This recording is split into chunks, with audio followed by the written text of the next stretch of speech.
Cajun fried fish and shrimp on 104.5 ESPN Baton Rouge. This is the moment you've all been waiting for. Locking down the middle of the day. Live from the Mercedes-Benz of Baton Rouge studio. This is Hunt Palmer.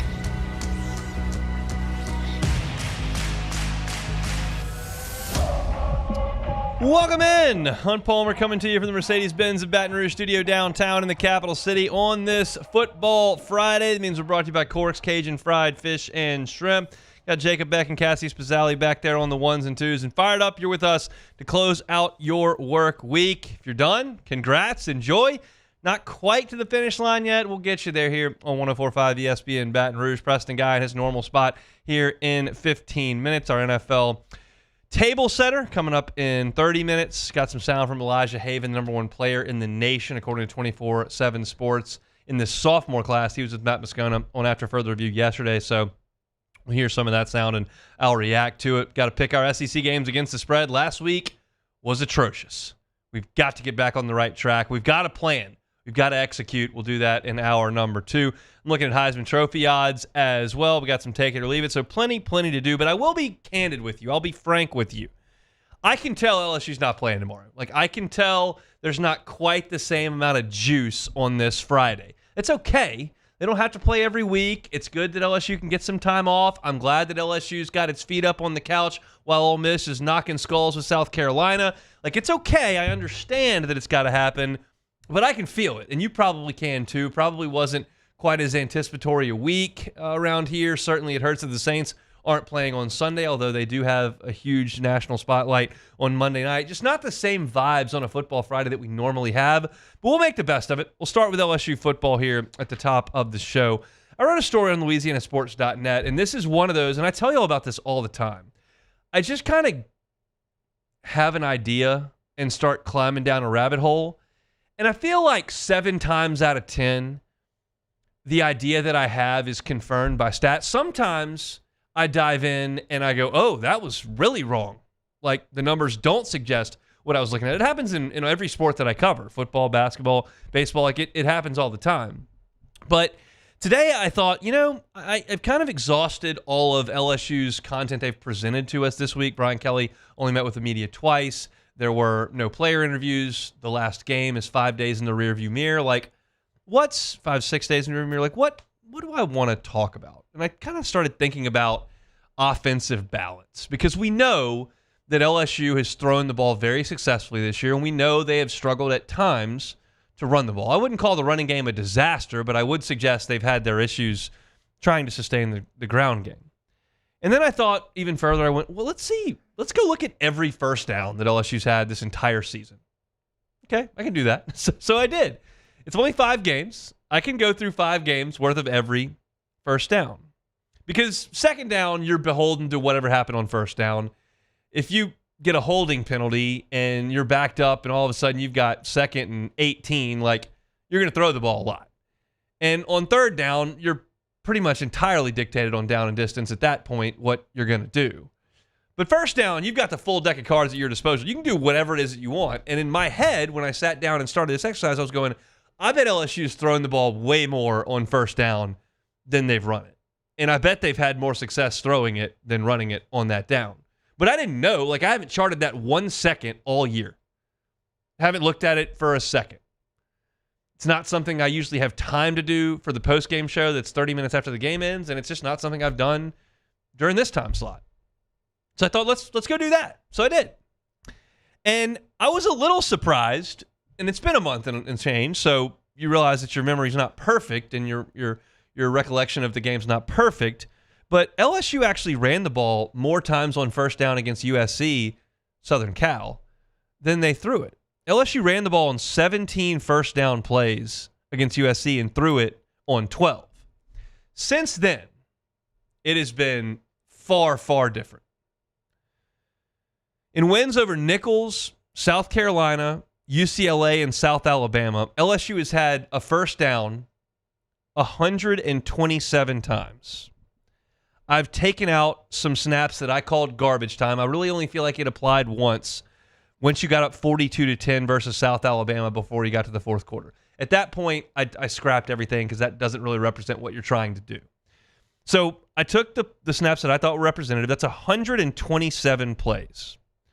Of those 127 plays, 82 throws, 45 runs. 82 throws, 45 runs. You're just about 2-to-1 pass to run. Now, I'm not here to tell you that's a bad thing. Like, I don't want to run the air raid. I don't want to throw it 60 times a game and run it 11. But I realize that the game is drifting towards pass, and you can be every bit as efficient in the passing game as you can in the run game. There are plenty of teams that are winning national championships, winning conference championships, winning Super Bowls that throw the ball a lot. Tampa Bay with Tom Brady threw the ball a ton. They didn't run it great. Leonard was the running back there, but they had a quarterback that read defense as well. He got the ball out quickly. He led the NFL in pass attempts, and they were good throwing the ball. We know the Chiefs lean a lot on throwing the ball. But you got to strike some balance. And the question is, like, is LSU doing that enough, especially on first down? Now, how effective is LSU when they throw the ball on first down? Well, wildly effective. Wildly effective. On those 93 first down passes this season, LSU averages 9.2 yards per attempt. Not completion, attempt. That is incredible. That's third in the country behind Ole Miss and TCU. Now, we are early in the season, so just for the sake of conversation, let's remove the 71-yard swing pass to Caden Durham on the first play against South Alabama, just for discussion purposes. It was a great play, great call, had the right guy in there. The downfield blocking was awesome. You had the fastest guy on the field with the football. You scored a touchdown. I'm not saying that doesn't count, but let's just say, well, are you skewing things because you had a 71-yarder right out of the chute? Well, really not. Because if you take that play away, LSU is still averaging 8.6 yards per pass attempt on first down this year. They're incredibly efficient in completing balls. You know that Garrett Nussmeier leads the country in completions. And when they spread the field out on first down and attack, they've done exceptionally well. So what's the story on the other side? How are they doing when they run the ball? Well, LSU's averaging 5.4 yards per rush on first down. That's not amazing, but it is 58th in the country. It's not terrible. And then if you want to go, okay, wait a second. I remember last week, Caden Durham's 86-yarder was on first down. Is that skewing things? Because if you got a bunch of 4- and 6-yard runs, and then you throw an 86-yarder in there, it may throw things out of whack. And it does move it significantly more than when we took the swing pass out on passing. It does change the math a little bit. But still, if you take the 86-yarder out, LSU's averaging 4.3 yards per carry. That's plenty good enough against SEC opponents. And if you're going, well, they played Nichols, they played South Alabama, UCLA's not very good, like, that 4 yards per carry is not any good. Well, that's fine, and I don't disagree that I'd like to run it for more than 4 yards a carry against some of those lesser teams. But if you just take the South Carolina game and just take that box, South Carolina is 6th in the conference in run defense, and on first downs, LSU ran for 5.2 a carry. So they did a good job running the ball in South Carolina as well. You remember Caden Durham in that game, bounced off some tacklers, got upfield, hit a couple of chunk runs, and was very, very good.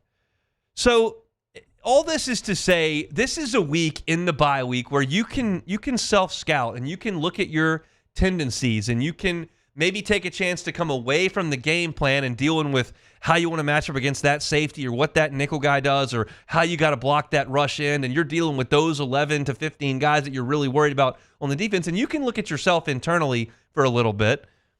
And I would suggest, analyzing by the numbers, I'm okay with LSU throwing it 2-1 on first down. You get to 3-1, I'm not thrilled about that. If I look at the rush numbers and you're running for 1.8 yards per carry on first downs because you just simply can't do it, that's not any good. If you're giving up a bunch of sacks on first down because teams are flying up the field coming at you, well, LSU's not doing that. They're not giving up sacks on any down.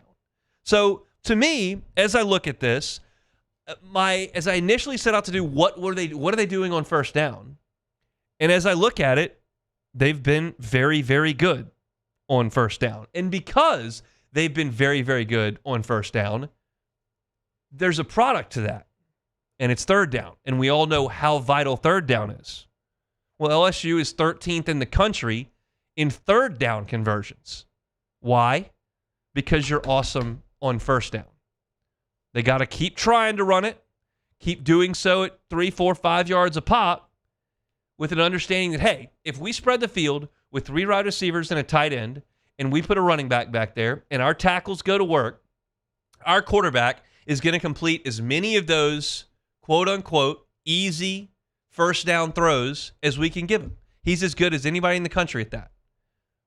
So I didn't uncover a problem here. I didn't cover a massive tendency. I didn't uncover an underlying issue that hasn't been exposed yet, in my opinion.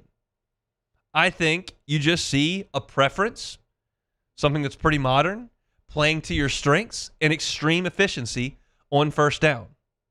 And that was basically the premise of what I wrote on LouisianaSports.net and what I've kind of talked to you about here. I like LSU's offense a lot. I think it can evolve and get better. I think as you add Chris Hilton into the mix and as you get CJ Daniels up to speed a little bit more, that it gets even better than it is right now. But I like where LSU's defense sits on first down and conversely third down. And in that way, you're one of the better, more efficient offenses in the conference and hopefully in all of college football.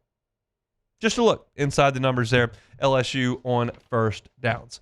Friday edition is brought to you by Cork's Cajun Fried Fish and Shrimp. Get on by for a late lunch. If you're watching Saints on Monday night and you're looking to have some folks over or don't want to cook because you want to sit down and watch some football, Cork's got you figured out right there. They can feed a Hester-sized family with their big haul. It's a fantastic order there in bulk, ready to go. Or you can just feed everybody individually. Crispy, clean, fried catfish, jumbo Gulf shrimp, crispy shoestring fries, the coleslaw, honey butter rolls, beignet bites, crawfish etouffee, delicious baked potatoes. It's all awesome, and it's all there at Cork's. They're on Government, just between Foster and Jefferson. Get on by and tell them we sent you by to Cork's Cajun Fried Fish and Shrimp. We'll take a time out, come back with Preston Guy on The Hunt Palmer Show.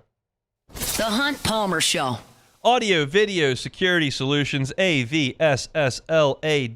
I'm talking about watching games. You're going to be watching football all weekend. You don't even have to stick on one channel just to watch LSU or just to watch the Saints. You can watch the whole board this weekend. And when you do that, you want to have the best game watching experience you can possibly have. And to have that experience, you need to call Audio, Video, Security Solutions. They can provide a television and mount it for you, get you all set up with all the smart functions. They set me up with the remote. It's got all my apps there that I can scroll through, press, and it pops right up.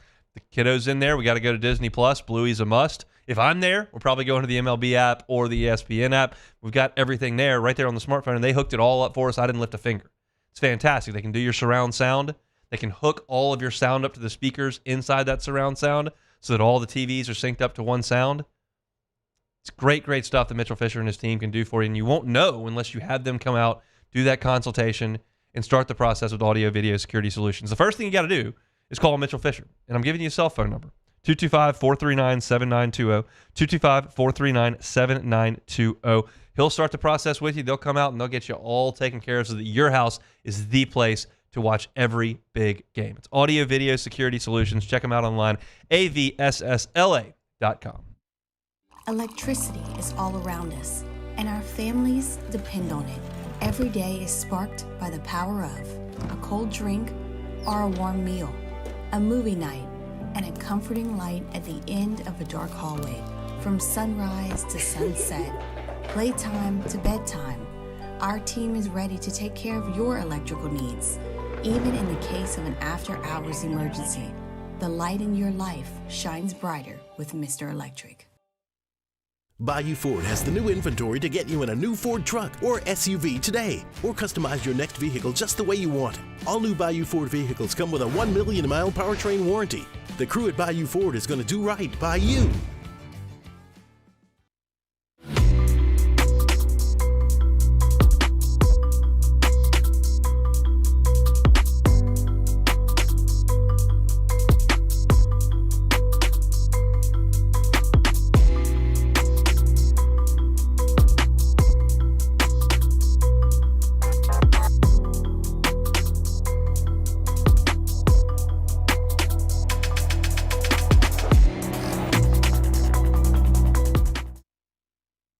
Dylan Cruz here to tell you about Six Rings Baseball and Softball Camp. If you live on the North Shore and play ball, go to Six Rings Camps with former LSU assistant coach Dan Canaveri. His knowledge is second to none, and your child will improve and have fun doing it. Camps were held at Coquille Park and Six Rings Academy in Covington with 4 sessions over the summer. Full day and morning only sessions are available from ages 7 to 13. Go to sixringsbaseball.com or call 985-206-9096. Learn the game to love the game.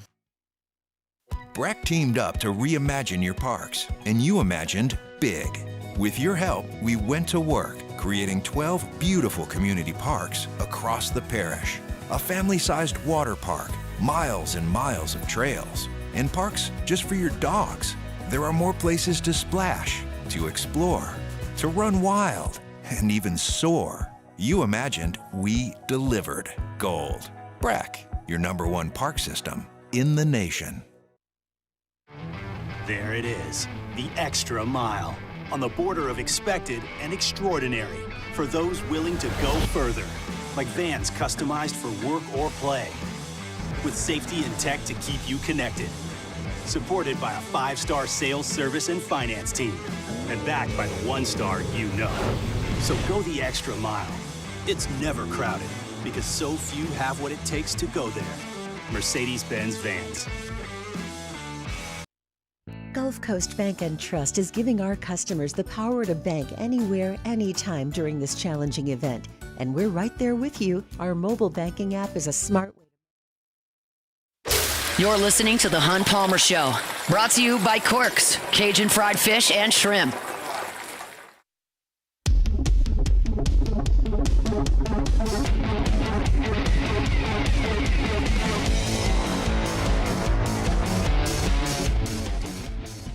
Rolling along here, Friday edition of the Hunt Palmer Show, brought to you by Corks, Cajun Fried Fish and Shrimp. Every Friday at this time, we go out to the Jim's Firearms Hotline, chat with our guy, Preston Guy, TigerBait.com. We do so now. Preston, happy Friday. How we doing? Hey, Hunt, how are you? How'd you enjoy the Lutzer game on Saturday? Oh, don't just, why?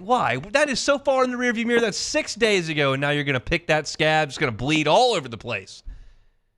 Because I like seeing grumpy old men like Hunt Palmer cry a little extra. That's why. If the shoe fits, then I will slide it right on. It's just bad, but that's all right. It's in the rearview mirror, and they're not going to wear stupid uniforms next week when Ole Miss comes to town. That's a very, very good thing. Before we start talking LSU, I figure on a bye week, it's as good a time as any to kind of drop this in. What's your interest in the Washington Commanders these days? It's up there. If they keep on winning, they'll be right. They might surpass the Bengals. I kind of have in the NFL, I kind of have team 1A, 1B, and now 1C. But based on whichever one of those 3 teams is winning the most, that's kind of who I gravitate towards. I don't think they're going to score on every drive the rest of the season and win all their games, but do you think Jaden Daniels is going to win the Rookie of the Year? Do you think that Washington is a playoff team already because of his level of play? If it looks like it, it definitely does. I have some concerns about his health with the franchise. What scares me is how similar this is to what RG3 did with them. You know what I mean? And I know they still play on that crummy field, and I question whether or not their ownership and organization is committed to protecting a franchise quarterback. When was the last time Washington had a true bona fide franchise guy where they had the resources around him to make him successful? Those are more my questions, more so than what we're seeing on the field from Jade. He looks incredible. And he's, the one thing that's giving him more confidence, he's sliding much better than what we've seen or what we saw at LSU over the years. So, yeah, he looks better than I expected, and I expected probably more than I should have. Are the Bengals in trouble? It's certainly the numbers, the math will tell you that. I believe 6 teams since the 80s have made the playoffs after starting 3-0. I'm sorry, 0-3. But I do question how many of those 0-3 teams were teams that, number one, had a history of overcoming slow starts like the Bengals, and number two, I question how many of those 0-3 teams had, a franchise quarterback and receiver like Jamar Chase that they knew, and it just seemed like a lot of bad luck with hitting the Bengals early on. I question how many of that is in that equation. Probably, I'll wager not often do you see a guy like a healthy Joe Burrow starting 0-3, and not often do you see teams consistently overcome 0-2 like the Bengals. So I'm not ready to say they're cooked, and they looked pretty good against Tennessee last weekend.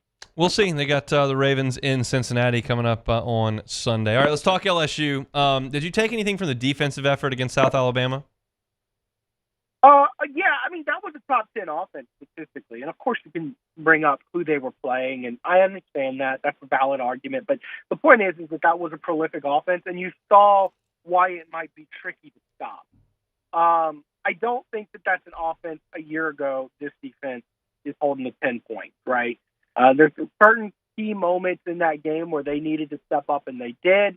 So I like a lot of what we saw out of the defense, and the defense is steadily improving where they're ranking in the 50s in terms of scoring defense. And yeah, they've played Nichols, and yes, they've played South Alabama early on, but they've also played UCLA, South Carolina, and USC. I mean, so they have a schedule that's probably as tough as anybody's, right? And then you can point at LSU's schedule and say, well, their defense only ranks like that. But, then look at teams like Ohio State, where their defense ranks and what the schedule they played was. And you'll start to realize, you can poke holes in just about anybody's schedule. So I think we're showing steady improvement. I think this is a defense that there's no bend, don't break to this defense. It's make the play or break for this defense. And I think that they're able to make plays when they need to sometimes, and other times they're just getting cooked. And I think that's what they are as a defense. I thought the most impactful quote that Brian Kelly gave after the game was, we've been rolling 6 guys in there at safety. The rolling's going to stop in 2 weeks. What's your best guess on what they do at safety against Ole Miss, at least to start? Well, I think that they're kind of committed to Deshaun Spears as the most talented player back there, and they're going to live and learn with him. They're going to accept that he has a learning curve and he's going to make mistakes. And let's say he's slightly worse than, say, I don't know, a veteran guy like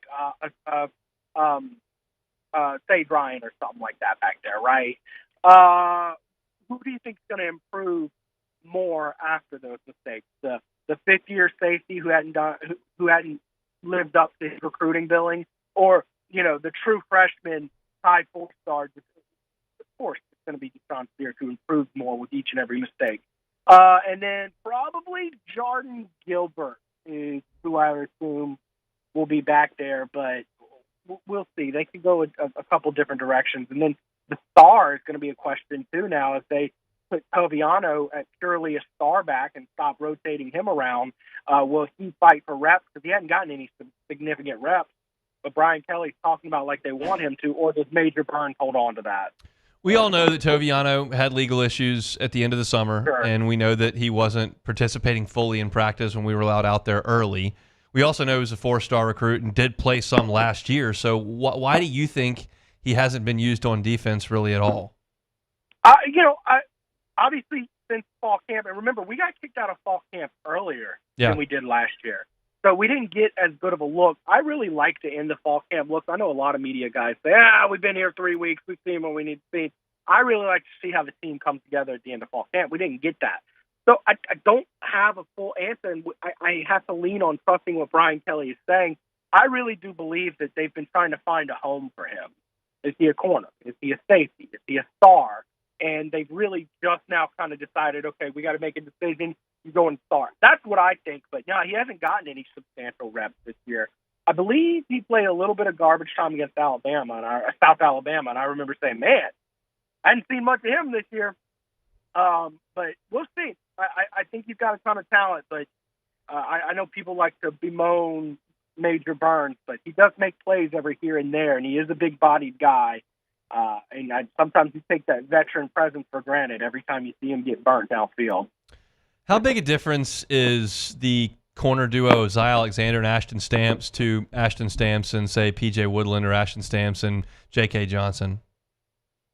Yeah, I think Zy Alexander is kind of proving himself to be your best corner right now. I don't think any of them are particularly great. I think Ashton Stamps is starting to show many kinks in the armor down the road. I think during fall camp, we were encouraged that he would be probably a little bit better, but he just kind of is what he is. I still believe P.J. Woodland is your most talented cover corner back there, right? But I think the issues that P.J. Woodland have are physical ones. He needs to develop physically before he's ready for an SEC grind. We're talking weight and stuff like that. I don't think P.J. Woodland's going to be a guy who, okay, just put him out there and let him make mistakes and learn the system, and he's going to get better. I think he needs another off-season of weight room. But that being said, I do think him and J.K. Johnson are serviceable rotating in. I think that there's something to be said for if guys aren't the best out there, if you don't have a Patrick Peterson or whatever out there, there's something to be said, well, let's keep some fresh legs out there. So I think they're doing a good job with that, but we'll see. This is pretty open-ended, but it's intentional, and I'll just kind of let you go wherever you want with it. I mean, this was always the reset that we were looking at post-USC. Once they lost that game, you were just going to be, okay, well, can you get to the bye and then assess how things go before probably a top 10 Ole Miss team, which may not be, comes in. How do you feel about where LSU is right now? Well, I actually was one of the few people who said there is something I'm looking for in their South Alabama game to judge this team by, because you can't tell me the team that couldn't run the ball against nickel, okay, all of a sudden can run the ball against South Alabama isn't improving, right? I was looking for consistency in that running game, and they averaged 8 yards a carry against South Alabama. In fact, in the first half, even if you take away Caden Durham's big run he hit on the first play for 71 yards, even taking that away, okay, they still averaged 8 yards a carry in the first half. I like what I'm seeing. There's some things that are suggesting this team is heading in the right direction. I think the running game, I cannot stress enough, I've said it all year, your offense is going to be clunky until you can get 3 yards with consistency. It just is. You can't take downfield shots and medium passing game on 3rd and 3 and make a living like that. It's going to be a clunky offense. You're going to be like, well, we had a couple successful plays, but we're punting again here. And that's because you can't convert certain yardage and you can't put yourself up in desirable downs. I'm talking about 2nd and 4. I'm talking about 3rd and 2. You know what I mean? You can't set yourself up with that without a running game as well. So I like what I've seen out of the team. I think the defense is what it is. I think that if you're going to improve and be a team that punches its tickets to the playoffs, you're going to have to be one that very much so improves dramatically on the offensive side of the ball. And rather than being good on offense, you have to be elite on offense. Maybe a Chris Hilton helps with that. Maybe the emergence of Caden Durham. Maybe improving run blocking. All that. I do know one thing. You can't go 0-for in your next 2 games against Alabama and Ole Miss. You got to pull one of those games, right? So those are 2 teams you're probably not going to be favored against at this point, but we'll see. You got to pull one of those wins. You cannot lose 2 more games this year.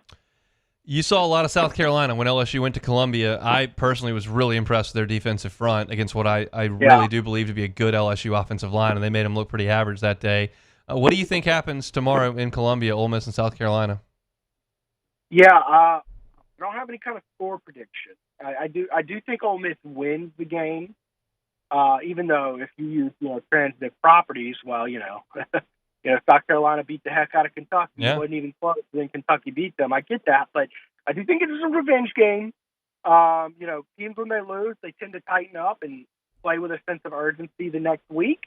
I'm just glad that looking at the writing on the wall, it looks like South Carolina is going to get that revenge blow, not LSU. So that's a good thing that lines up. I really like the situation that LSU, the context in which LSU plays Ole Miss.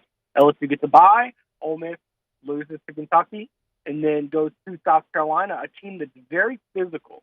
I mean, this is going to be a team that is going to – LSU went into Columbia and had a dogfight, man. I mean, they got kicked in the gut, and that's what you really want for your team to be – your opponent to be doing the week while you're resting up at home, on the PlayStation, they're getting punched in the gut. That's what you want. So I love the framing in which LSU plays Ole Miss, and it's at home. So that's a tough stretch for Ole Miss and a manageable one for LSU. Maybe even if Ole Miss is the better team, I could see why they say home field advantage is worth 3 points, well, I could see, especially a night game at Tiger Stadium, I could see that being worth maybe 5 based on the context of this game. So I like a lot of what I'm seeing from that. We'll talk about it next week. Enjoy your weekend, Preston. Thanks, man. All right, Hunt. You too, man. Preston Guy, TigerBait.com. You can catch him Mondays on their YouTube channel, talking college football each and every week, and he's always here on Fridays with us, talking a little bit of football as well. Our Friday show is brought to you by Cork's Cajun Fried Fish and Shrimp. Get you caught up and ready for an NFL weekend coming up next. The Hunt Palmer Show.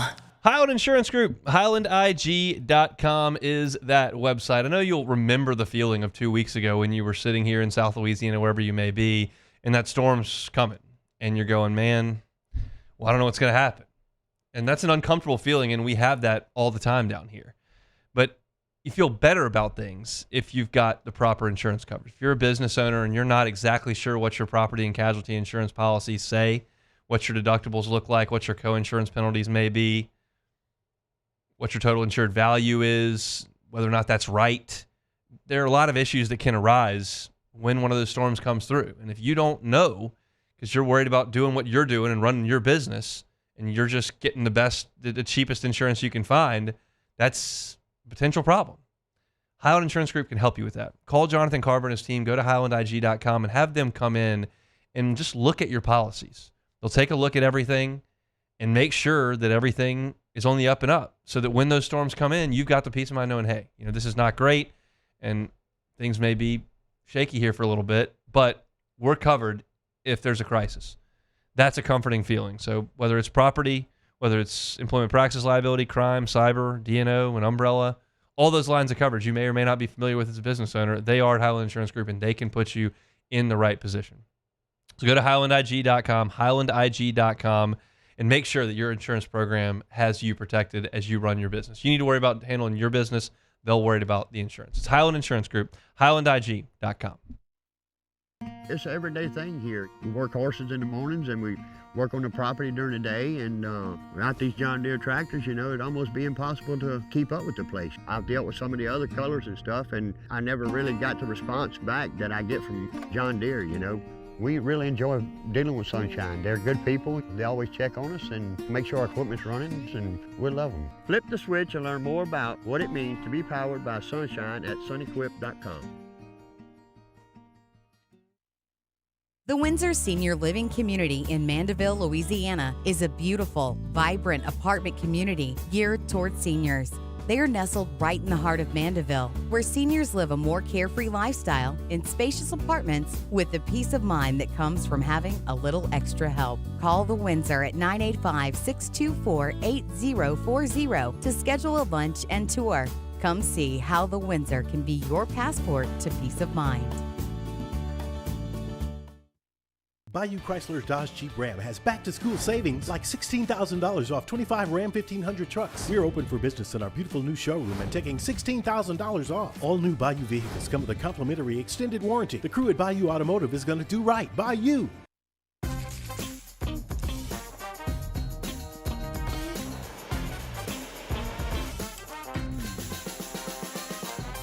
The best kept secret in town is out. Discover Tallulah at the Renaissance Hotel on Bluebonnet. At Atmos Energy, our Smart Choice solutions help customers save energy and emissions with rebates up to $500 off high-efficiency natural gas appliances, smart thermostats, and weatherization upgrades. Together, we're fueling our energy future. Hey, it's Matt Moscona. For years, you've heard me tell you about Insurance Network of Louisiana, helping you find better coverage for less money. But it's not just for your home and auto. They also offer commercial property. So, retail stores, professional offices like doctors, dentists, attorneys, clothing boutiques. Insurance Network of Louisiana can find you better coverage for less money. They service the entire state of Louisiana, and they're local. So call today at 293-0450 or lainsurance.net. Jerry and Benny Payne began Central Plumbing Company out of their driveway in Tanglewood Subdivision. 50 years later and 4 generations down the road, we continue to serve Baton Rouge and the surrounding areas for all of their plumbing needs. Residential, commercial, industrial, or hospitality, Central Plumbing is here 24/7, 365. We want to thank our customers, family, and friends for 50 years of success. and looking forward to 50 more. Gulf Coast Office Products is a nationally recognized Savin office equipment dealer based right here in Louisiana. Over 100 employees strong, Gulf Coast has the... This is the Hunt Palmer Show, brought to you by Quirks, Cajun fried fish and shrimp.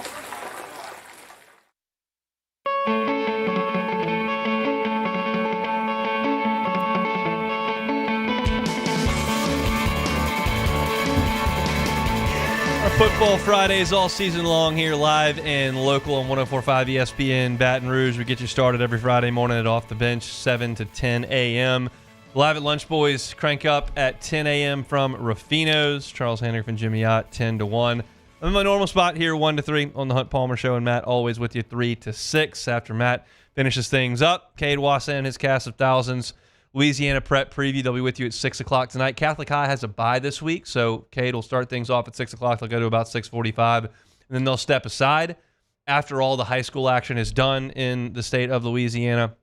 This evening, Cade and his crew will jump back in at 10 o'clock on Louisiana Prep Scoreboard to get you caught up on all the scores from around the country. So from about 7 a.m. to midnight each and every Friday, we're with you live and local on our Football Fridays. Our Friday shows right here, brought to you by Cork's Cajun Fried Fish and Shrimp. Time to set the stage for Sunday's action in the National Football League. Let's do it. Got 4 teams on a bye this weekend. First bye week of the year. Detroit, Tennessee, Philadelphia, and the Chargers will not play. We start in Tier 4. This is the trash, and there's some trash this week. The Dolphins are at the Patriots. My, oh my.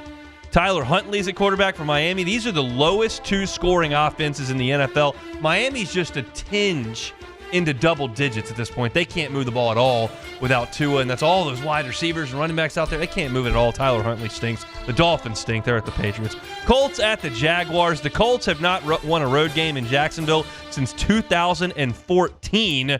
This may be the year because the Jags are 0-4. They have not forced a defensive turnover all year long. The only turnover they've gotten was on a muffed punt last week. The Jags are actually favored. They're 0-4, and they're favored against the Colts in Jacksonville. It's a 3.5-point number. That's not great football. Tier 3, slightly better. The Panthers are at the Bears. The Panthers are not only bad, they're bad and hurt. Derek Brown out for the year. Shaq Thompson out for the year. That's really the strength of their team is the defensive front, and that was going to wreck the Bears because the Bears' offensive line is atrocious, but that's not there. Caleb Williams and that Bears offense looked like they got things going last week. We'll see if they can continue that at home against the Panthers. Andy Dalton heading back to Chicago to play. The Bears are at the Broncos. The Raiders have won 8 straight over Denver. That was hard for me to believe. I mean, the Broncos haven't been good, but neither have the Raiders. And they've won 8 straight over Denver. The Raiders have covered 6 in a row against Denver. So that's just been a men against boys situation out in the AFC West. See if Sean Payton and the Broncos can get it done at home against the Raiders. The Cardinals at the 49ers. Kyler last week in the loss against Washington only ran 1 time for 3 yards. That ain't going to get it. That guy needs to be running a little bit more than that. The Cardinals just haven't been good, period, on the road or really anywhere, but especially on the road. They're 3-13 in their last 16 road games. They are on the road at San Francisco in this one. The Packers are at the Rams. Y'all, the Rams defense is bad.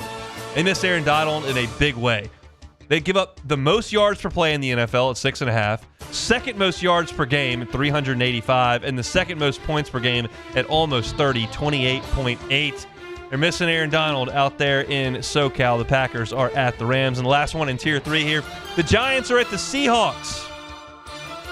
Giants at the Seahawks. Half Seattle's defense missed last week, and Detroit hung 42 on them. 5 are expected back this week.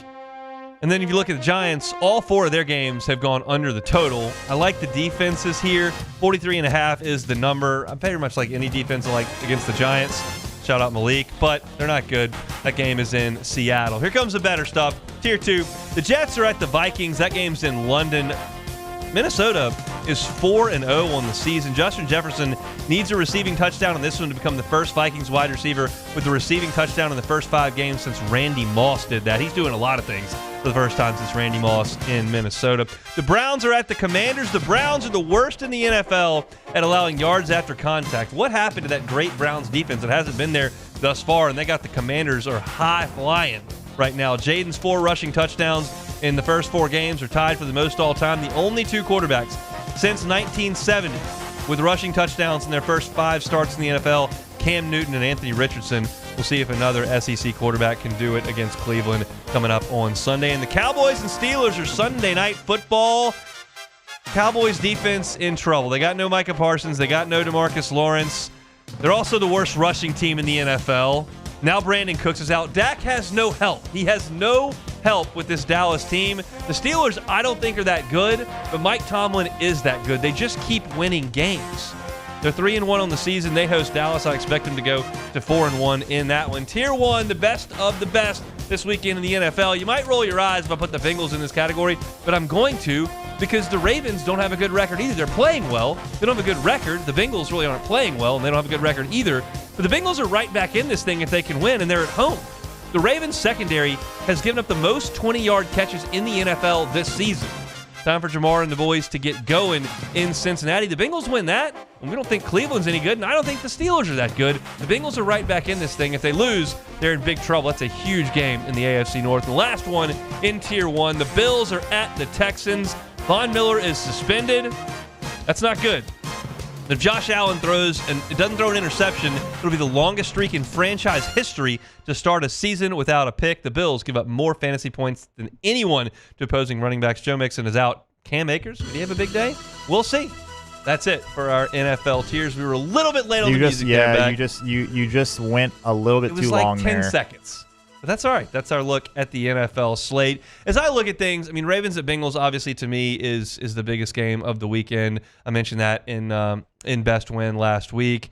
And then I'm on the Jets and Vikings, other than the fact that I was trying to write in my notes Jets for Justin Jefferson. Can't do that for that game. If you've got the actual Jets playing, that would be a little confusing to me, the reader and speaker. How much longer is the Sam Darnold renaissance going to continue? And I am astounded. But you know what? I'm astounded. However, I just want to say again that this reiterates my theory on quarterbacks, especially young rookie quarterbacks, and how much the situation means and impacts their performance. Because Sam Darnold, everyone thought he was a bust. They thought he was dead in the water. He's going to be a backup for the rest of his career after his time with the Jets.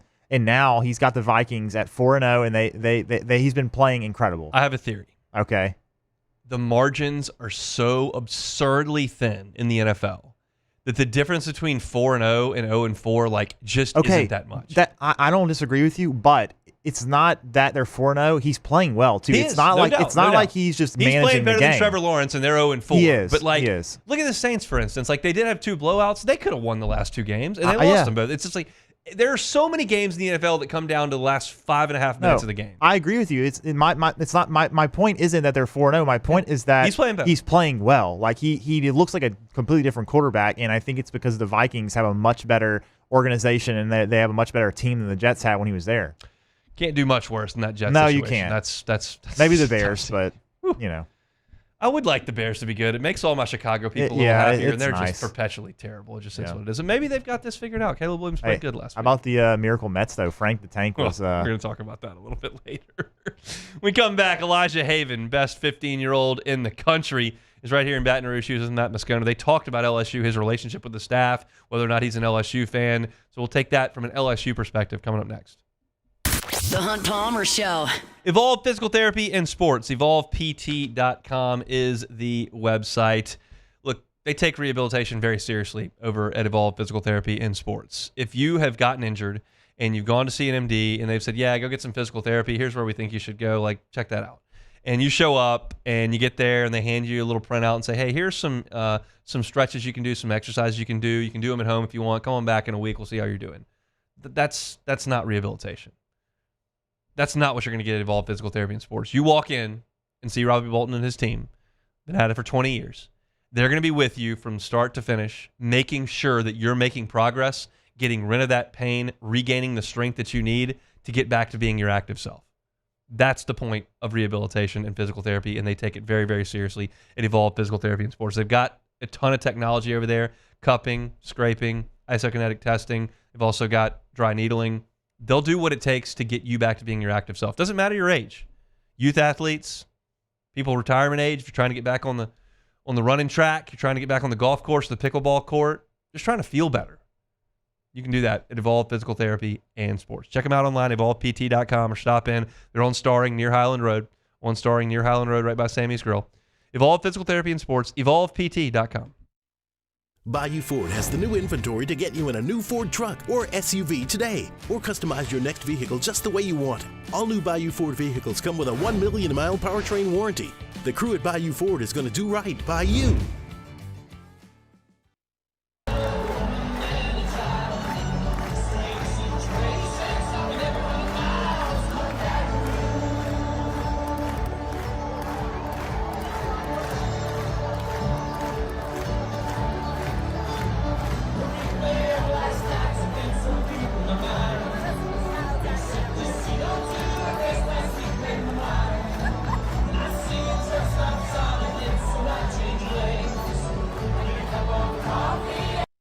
Dylan Cruz here to tell you about Six Rings Baseball and Softball Camp. If you live on the North Shore and play ball, go to Six Rings Camps with former LSU assistant coach Dan Canaveri. His knowledge is second to none, and your child will improve and have fun doing it. Camps were held at Coquille Park and Six Rings Academy in Covington with 4 sessions over the summer. Full day and morning only sessions are available from ages 7 to 13. Go to sixringsbaseball.com or call 985-206-9096.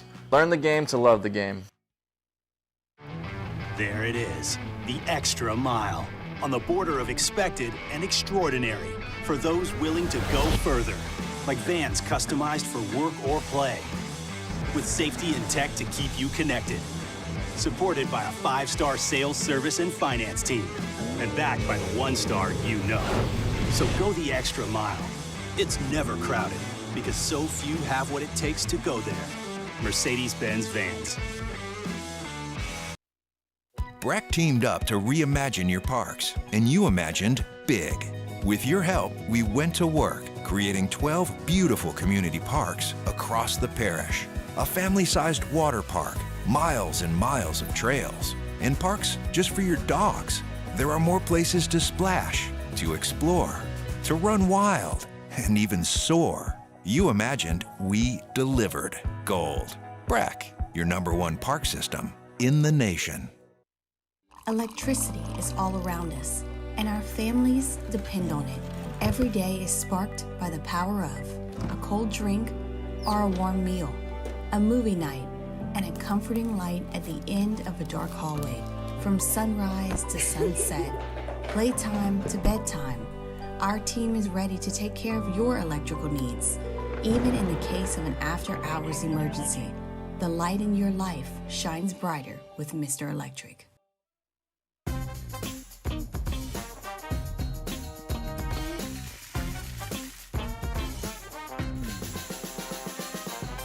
The best kept. You're listening to The Hunt Palmer Show, brought to you by Quirks, Cajun fried fish and shrimp.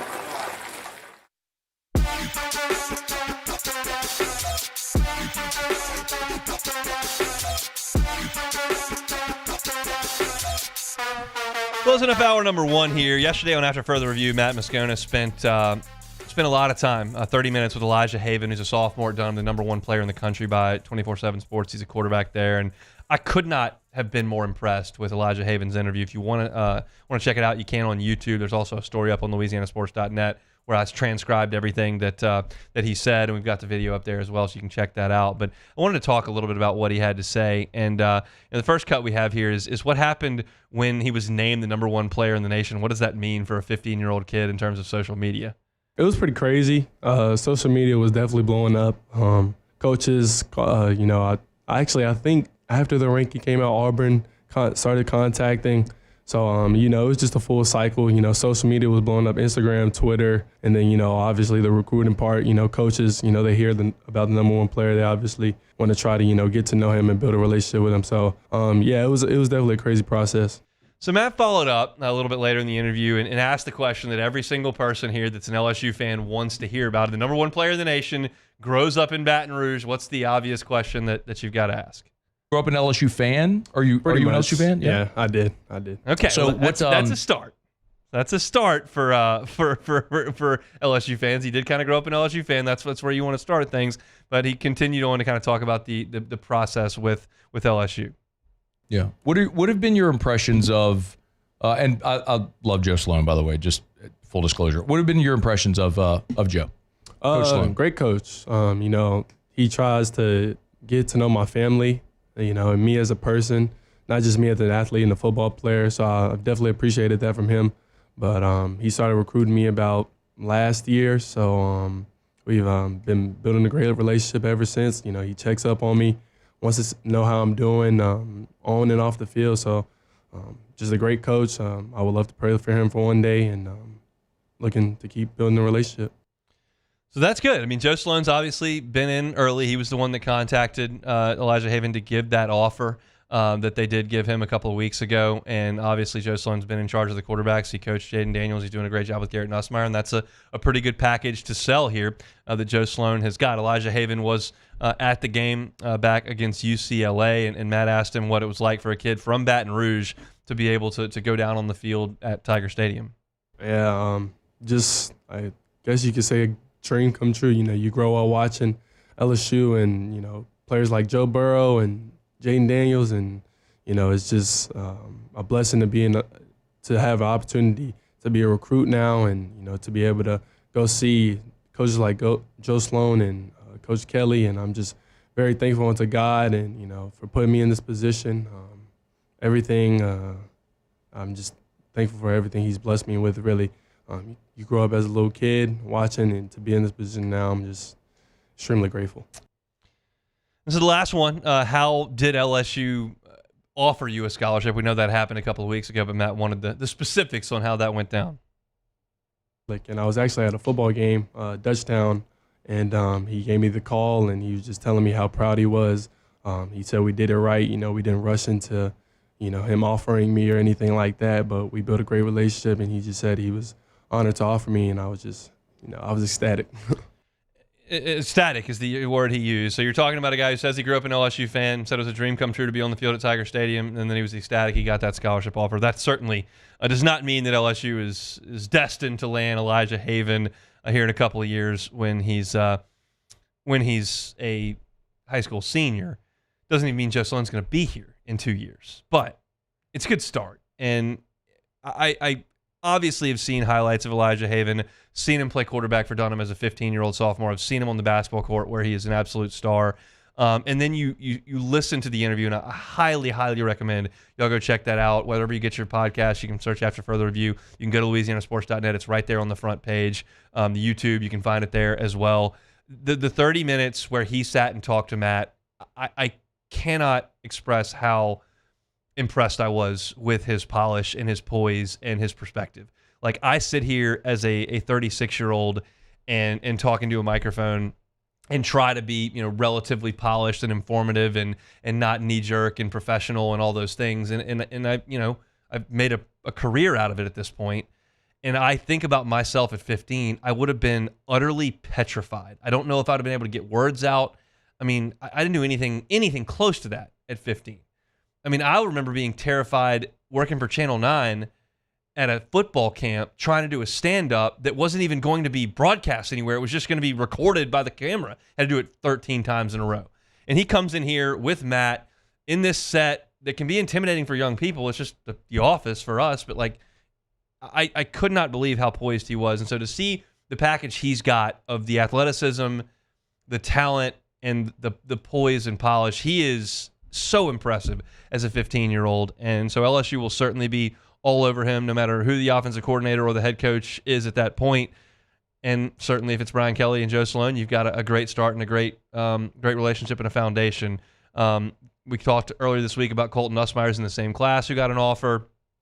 There's some real talent in that class of high school sophomores, and LSU certainly in the mix, and it's really, really, really, really, really early there. And I don't expect anybody to get too engaged with what's going on with the 15-year-old's recruitment, because we understand this day and age that can change quite a few times between now and the time that the ink hits the paper. But I take Elijah Haven just based on the interview and based on the people around him that this will be a really organized and quote unquote professional recruitment. They'll do things the right way. And it was great that he was able to come in and talk to Matt yesterday. And we'll see what LSU can do. But it sounds like they've made a quite an impression early on, and we'll see if that can foster into and blossom into a commitment somewhere down the line. That's it for hour number 1 here on a Friday edition of the Hunt Palmer Show, brought to you by Cork's Cajun Fried Fish and Shrimp. If you missed any of the first hour, you can catch it on demand, 1045ESPN.com's On Demand tab, Apple Podcasts, Spotify, Google, wherever you find your sound, you can find us. Search Hunt Palmer Show. Like, subscribe, rate, and review. We always appreciate y'all getting our content in front of as many eyes and into as many ears as possible. I hope in the show talking about LSU on first downs thus far and what they've done. Went deep into a lot of numbers there, but I thought it was pertinent information. Preston Guy from TigerBait.com was with us. Those are both going to be on YouTube at Hunt on LSU. Got you ready for NFL Sunday as well. We'll pause for SportsCenter when we come back. My SEC picks against the spread last week stunk. I have a plan. I have a system for this week. We're going to get it done this week. Plus, got to finish up the show for the week. Come back after SportsCenter. Gulf Coast Office Products is a nationally recognized Savin office equipment dealer based right here in Louisiana. Over 100 employees strong, Gulf Coast has the boots on the ground to support all vertical markets, from education, engineering, legal, and finance. With the latest in office technology, from desktop to production segment units, Gulf Coast and Savin have the perfect fit for you. Call 225-756-2644. That's 756-2644 for Gulf Coast Office Products. Bayou Chrysler Dodge Jeep Ram has back-to-school savings like $16,000 off 25 Ram 1500 trucks. We're open for business in our beautiful new showroom and taking $16,000 off. All new Bayou vehicles come with a complimentary extended warranty. The crew at Bayou Automotive is going to do right by you. Looking for the ultimate game day experience? Come to the Queen Casino in Baton Rouge. Savor game day platters and snacks, plus drink specials at 1717 Kitchen and Cocktail. So come out for game day and let our team make you the MVP. The Queen Casino, where every moment is a win.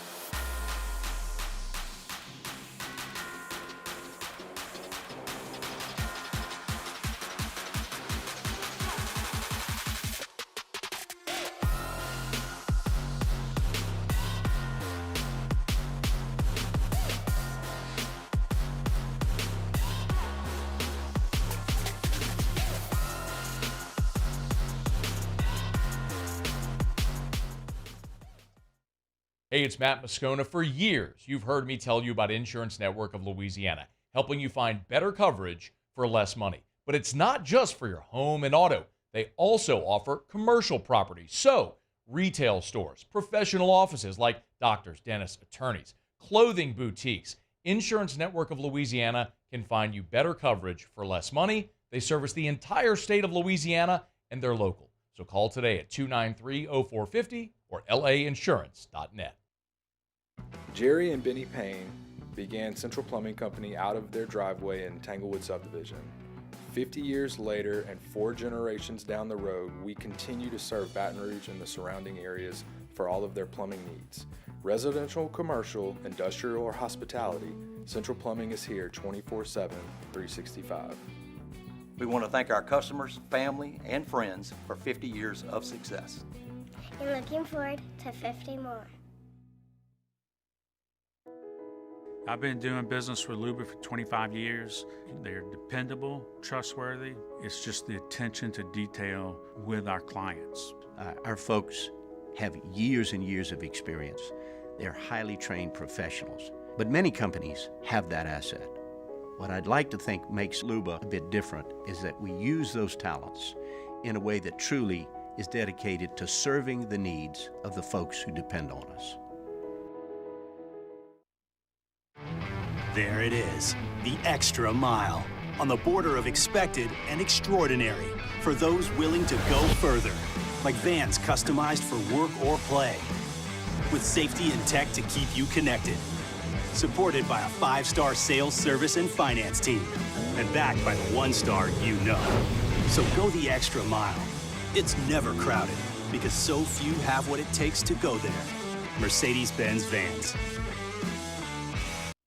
Dylan Cruz here to tell you about Six Rings Baseball and Softball Camp. If you live on the North Shore and play ball, go to Six Rings Camps with former LSU assistant coach Dan Canaveri. His knowledge is second to none, and your child will improve and have fun doing it. Camps were held at Coquille Park and Six Rings Academy in Covington with 4 sessions over the summer. Full day and morning only sessions are available from ages 7 to 13. Go to sixringsbaseball.com or call 985-206-9096. Learn the game to love the game.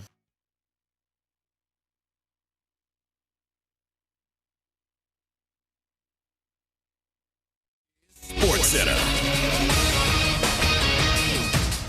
I'm Christine Lisi. Colts running back Jonathan Taylor won't play Sunday against the Jaguars. Quarterback Anthony Richardson's status remains up in the air. Other NFL injuries, Giants star rookie Malik Neighbors remains in concussion protocol, has been ruled out against the Seahawks Sunday. Bills receiver Khalil Shakir, defensive tackle Ed Oliver, out Sunday against the Texans. No workout for the Mets today. They've got the day off ahead of the NLDS opener against the Phillies tomorrow. New York's been on a roll, including 2 thrilling comeback wins this week. The advantage, though, in the series belongs to Philadelphia, explains ESPN MLB analyst Tim Kirkjian. Phillies have their starting pitching lined up, all healthy and fresh, starting with Zach Wheeler. Plus, their bullpen is pretty good now. Carlos Estevez has been added at the trade deadline. He's added another dynamic there. And their offense is really good, too, with Bryce Harper and Kyle Schwarber. Game 1 tomorrow, 3:30 Eastern, ESPN Radio. NHL regular season kicking off today from Prague, Czechia. Devils leading the Sabres 3-0 at the second intermission. Why pay more for a great shave? Choose Barbasol, America's #1 brand of shaving cream. Barbasol's thick and rich lather gives you a close, comfortable shave for just half the price of gels. Barbasol.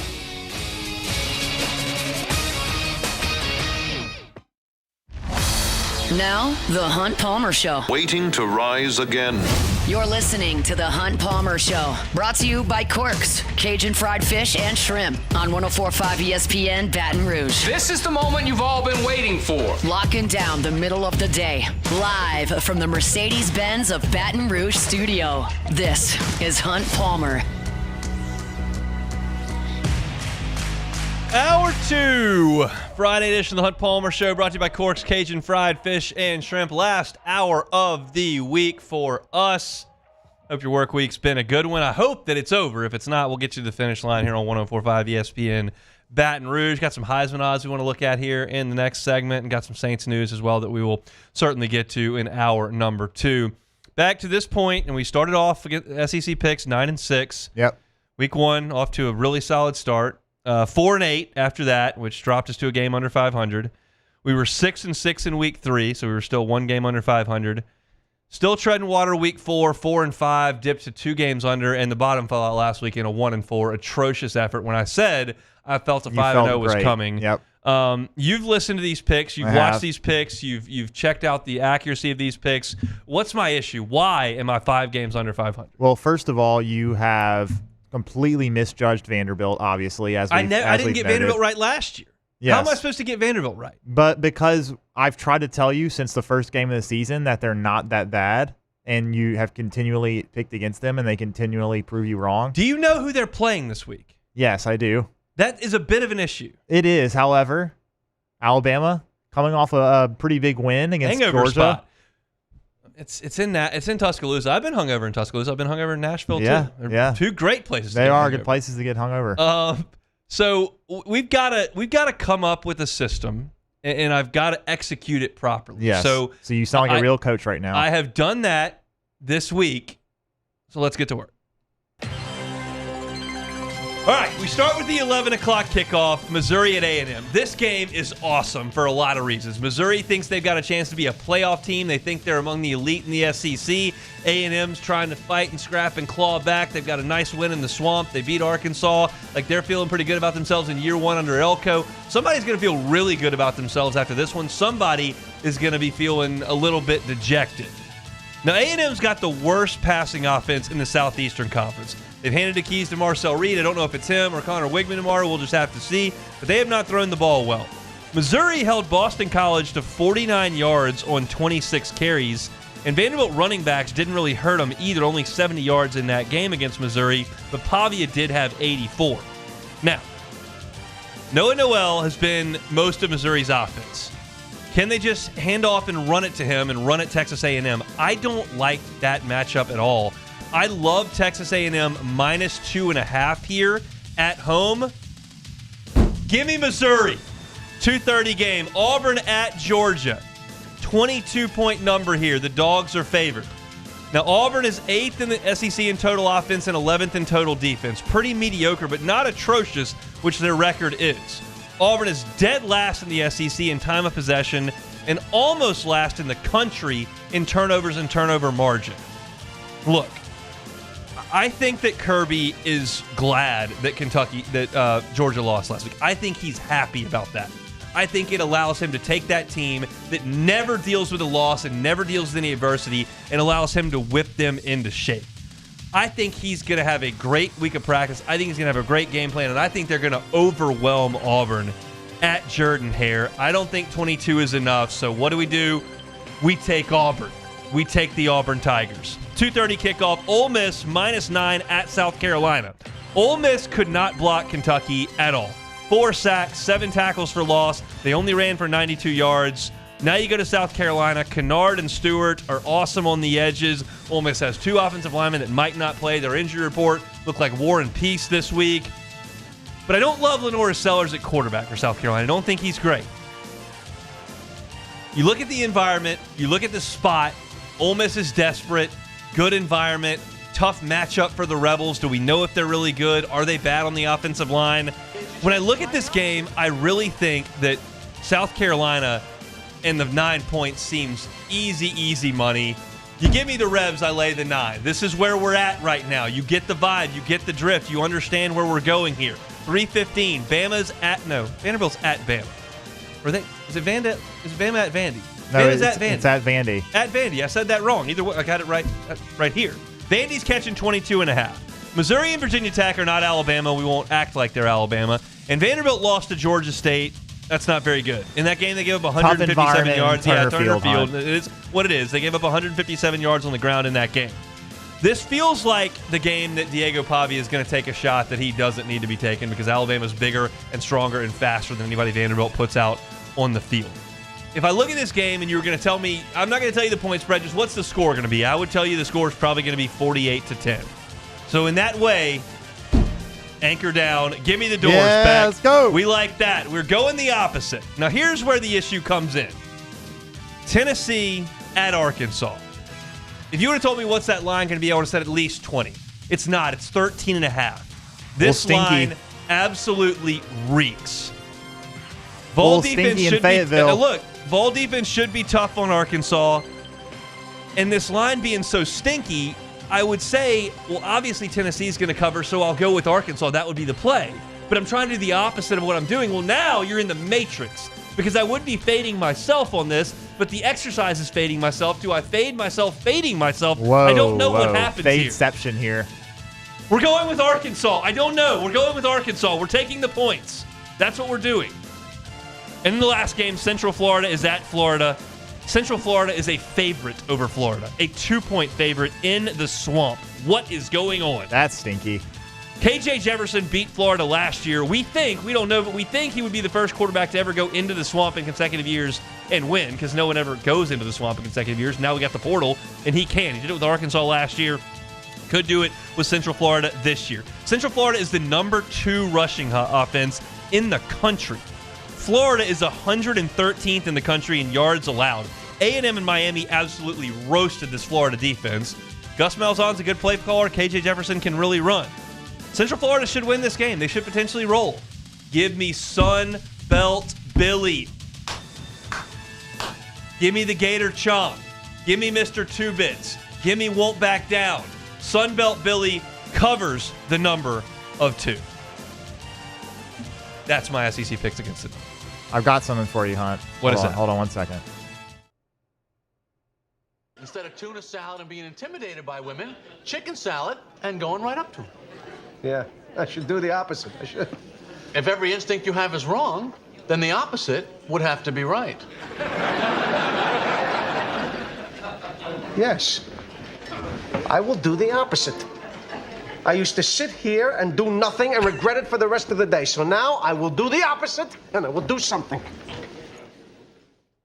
Costanza. Me and Costanza. You've done it, That's Hunt. where we are. Now, we got this advice early in the week. I thought we can't do that, and I decided that I would. So how do we feel now? My picks once again. I've got Missouri catching 2.5 in College Station. I've got Auburn catching 22 at Georgia. I've got Ole Miss -9 in Columbia. I've got Vanderbilt against Alabama in football, which seems like a big problem, catching 22.5. I've got the Hogs. That pick, who knows? That was an inception pick. I couldn't figure it out. I like it. And then I've got Sunbelt Billy, his last stand against a team that the Big 12, is that what Central Florida's in now? That's what we got. I think they're in the Big 12. Big 12. So that's what we got. I can't tell you I feel great about it, but maybe that's why I should feel great about it. It's salmon on rye with a cup of tea. I think you're going 5-1, Hunt. I really do. I think these are incredible picks. I think incredible picks. Yes, Georgia. Okay, Georgia that's the only one I don't like because I think Georgia are going to be extremely pissed off. They're probably going to. Auburn is not good. No, they're not. But the only solace is that it's in Jordan Hare, and that's the only one I don't like. Auburn has this deal where they're the plucky underdogs against big bad Georgia and big bad Bama, and they show up and they find a way. It's true. Like last year, how on earth did that Auburn team from last year that should have literally beat They came into Alabama. Tiger Stadium and were atrocious. They couldn't score on that defense, and they had Alabama dead to rights. Yep. Well, that's the Iron Bowl, so it's. But that doesn't make any sense. No, it doesn't. It doesn't, but it does too. And then the Ole Miss South Carolina game we do need to spend some time on before we go to break because this is the game that LSU fans will be watching the most. I'm going to write a column on Sunday morning kind of previewing the week for LSU based on the result of this game. It can go any number of ways. If South Carolina shows up and absolutely murks Ole Miss and just they can't block them, 5 sacks, and Ole Miss scores 20 points and South Carolina beats them 31-20, you're going to get an Ole Miss team that comes into Tiger Stadium that is bordering on quick. Because what in the world do these mercenary transfer guys have to play for at that point? But if they go out and beat the brakes off South Carolina, you're going to well, it's 1 week, and they found it, they figured it out, and they blocked better, and now they've got their offense humming once again. Like I don't care what South Carolina does, quite frankly, but Ole Miss is what we're responding to here, and if they get smoked, then they may not be good. If they respond, then you've also got your hands full in Tiger Stadium on Saturday. Like, how do you see that? I mean, Ole Miss is still a 9-point favorite. That's not insignificant. No, it isn't. And I think I think with this game too, I agree with like I was saying about the Georgia game, I think they're going to be mad. I think Ole Miss are going to be very, very mad coming into this game, and I don't think they're going to allow themselves to just go in there sleepy again. It's going to be a great environment in Columbia, so I think Ole Miss are going to go in there and take care of business. I don't see many routes of them going in there and scoring 20 points and losing to a South Carolina team that just had been super up and down. I think Ole Miss takes care of it. So here's my thing. Like, I think a lot of LSU fans watched that South Carolina game and they said to themselves, our offensive line's not that good. And it may not be the best offensive line in the country. It might be, but it might not be. I do believe it is good. And South Carolina made them look average. And I think South Carolina did that to Kentucky. And they have dudes that are going to play in the NFL on that defensive line. Their quarterback is iffy. I don't think their receivers are very good. But that's their defensive line is legit. And if Ole Miss's problems from last week crop back up, then they're going to have a real fight on their hands, because just what we talked about with South Carolina when we were getting ready for that game for LSU, like, those fans don't care if South Carolina's 3-0 or 3-8. They show up and they wave their towels and they play Sandstorm and 2001 plays and they get rowdy because they haven't had any good football teams to watch in their entire lives. Spurrier had one blip on the radar and that's been it. But they love the Gamecocks and they love Williams-Brice and they love their traditions and they pack that place. They're going to be rowdy. And if Ole Miss can't block them, it's going to be a problem. And Will Campbell and Emory Jones had some trouble, and those guys are pros. I would not be shocked if we see another scenario like with LSU where they go in there and they just get flat. They just get completely shocked, like a shock start there, and maybe South Carolina goes up a touchdown or maybe 2 scores. But I think at the end of the day, Ole Miss turns it around and remembers who they are, and it's going to come out there with 2-score win. That's what I've got in my picks, so we'll grade them up on Monday. I take these picks on this sheet every single week, and when I go up to my office and I'm ready to leave, I put it down on the seat, and that's the first thing I look at when I come in on Monday. I don't even know if I covered or not when I get here on Monday, and then I just start checking them off. So we'll see how that goes when I get to my seat on Monday. We'll come back and talk Heisman odds when we come back. The Hunt Palmer Show. We'll come back and we'll talk Heisman odds when we come back. That's a really good exit. I'll it's tell Friday. You about one Bath and Closets, onebathandclosets.com. David Duvall and his team, 30 years redesigning and remodeling bathrooms and closets. Safety, big deal. Big deal. If you've got someone in your family that's aging, loved one that's aging and wants to stay at home, but the bathroom could be hazardous, put in some safety features in that bathroom. Non-slip floors can absolutely help.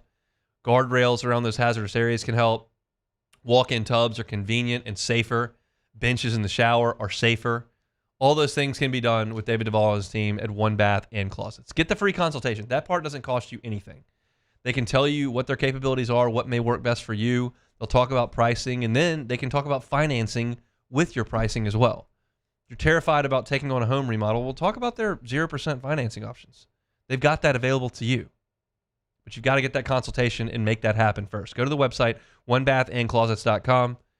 Check out the pictures of their great work. Look at the reviews from their satisfied customers. Get that free consultation and get that process started today. You don't want to wait. It's One Bath and Closets. Check them out online. The website's onebathandclosets.com, onebathandclosets.com.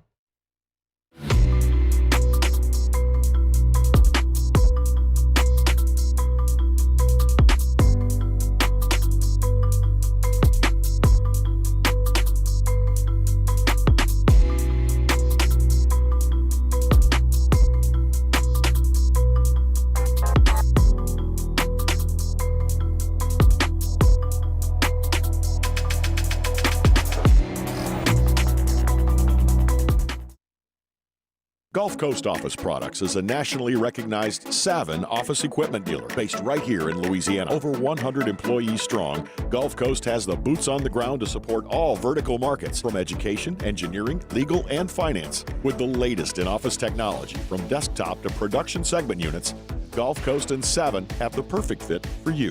Call 225-756-2644. That's 756-2644 for Gulf Coast Office Products.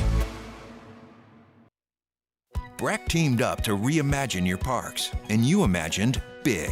With your help, we went to work, creating 12 beautiful community parks across the parish. A family-sized water park, miles and miles of trails, and parks just for your dogs.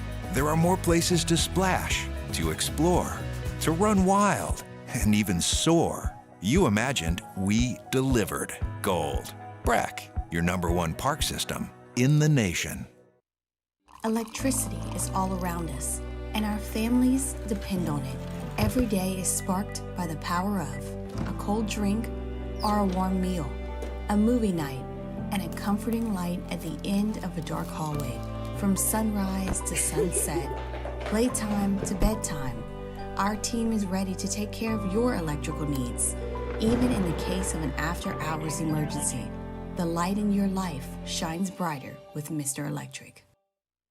Hey, it's Matt Moscona. For years, you've heard me tell you about Insurance Network of Louisiana, helping you find better coverage for less money. But it's not just for your home and auto. They also offer commercial property. So, retail stores, professional offices like doctors, dentists, attorneys, clothing boutiques. Insurance Network of Louisiana can find you better coverage for less money. They service the entire state of Louisiana, and they're local. So call today at 293-0450 or lainsurance.net.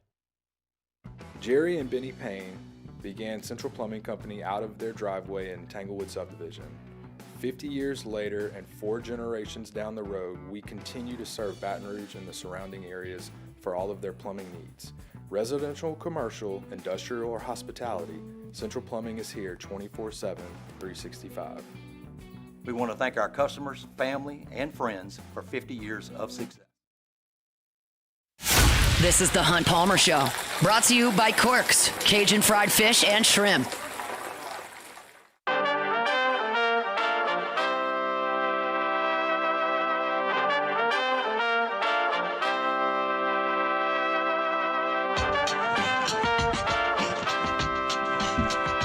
Looking at the board for the Heisman as we now get into October, and you understand that I don't think Jaden Daniels was near the top of anybody's list at this point last year, but certainly made his way up that list in pretty short order with the ridiculous statistics and highlight reel stuff he was able to put together. I'm looking at the odds right now, and Jalen Milroe is the favorite, closely followed by Travis Hunter. Then you've got Cam Ward, Ashton Genty, the running back from Boise State, Nico Iamaleava right there in the number 5 spot, Dylan Gabriel, Jackson Dart, Quinn Ewers, Carson Beck, and Cade Klubnik. That's your top 10 right now. Beck, the question for you, if I said I will take Jalen Milroe, Travis Hunter, and Cam Ward or the field, who would you take? I would take the field because I actually really like the prospects. Well, I don't know. I don't like the prospects, but I just really like Ashton Genty. I've watched. That ain't happening. I know it's not. I've watched some of his games, and he is just incredible. And he had a game where he had 6 touchdowns, like over 300 yards, and then he's got 13 touchdowns already in 4 games this season. And in one of the games, he didn't even play the second half. He is unbelievable. But unfortunately, the Heisman Award is a quarterback award now, pretty much for the most part, except and a lot for of it's a few team outliers and team dependent. So I would take those 3, man. I don't see how anyone else. I mean, maybe if Tennessee goes on a run and they go undefeated, No, maybe if Nico. if Tennessee beats Alabama, Yeah. and Nico throws for a bunch. The problem with Nico at this point is that they're running the ball like crazy. They are. His passing numbers are good, not great, and that's what they need to be doing. I mean, it wasn't like Tennessee lit up the scoreboard against OU. They put the clamps on them on defense, and then they ran the ball and did what they needed to do. Gabriel's numbers are good. Oregon looks a little clunky, though.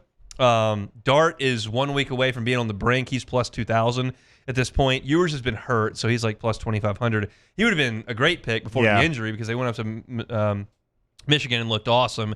And Carson Beck throwing 3 picks in the first half of their most high-profile game thus far is not a great look. And obviously he could rectify things if they go to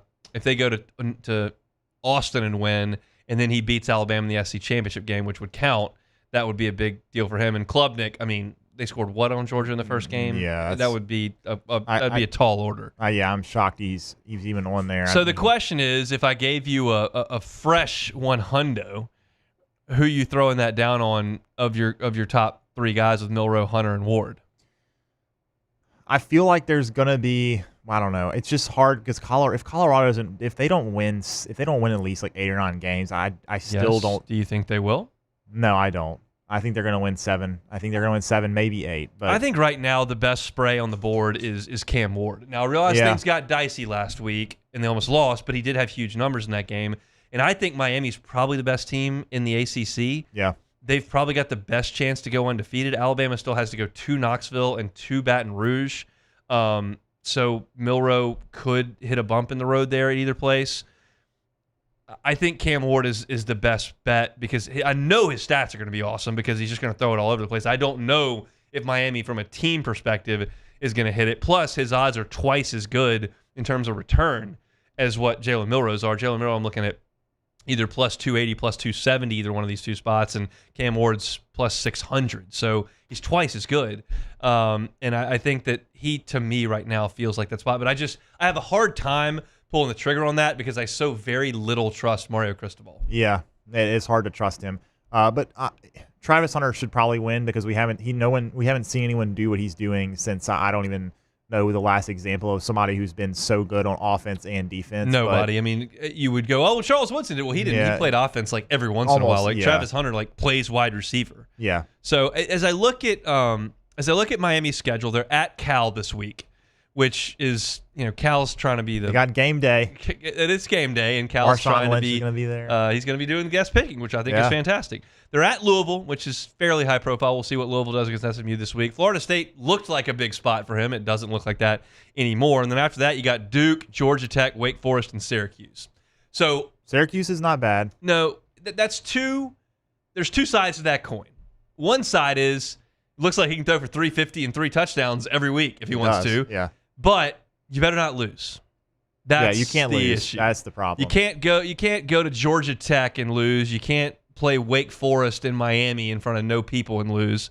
And so now you're kind of asking Miami to go undefeated, and that to me is a little bit dicey. But I would bet Ward. The other piece of this discussion is, and I opened with this on Monday, like when we were talking SEC on Monday, I said my biggest takeaway from Alabama and Georgia was not the comeback, was not the 17-year-old wide receiver, was not Kalen DeBoer as the next Nick Saban, was not any of that. My biggest takeaway, because all that's too big picture for me from one game. You can no longer, as I did for a long time, come on the airwaves or talk to your friends or talk to somebody in the bar or tweet something out that says that Jalen Milroe is some sort of a hamstring to Alabama, some sort of detriment to Alabama's team. He's not. It doesn't look great, but he's insanely productive.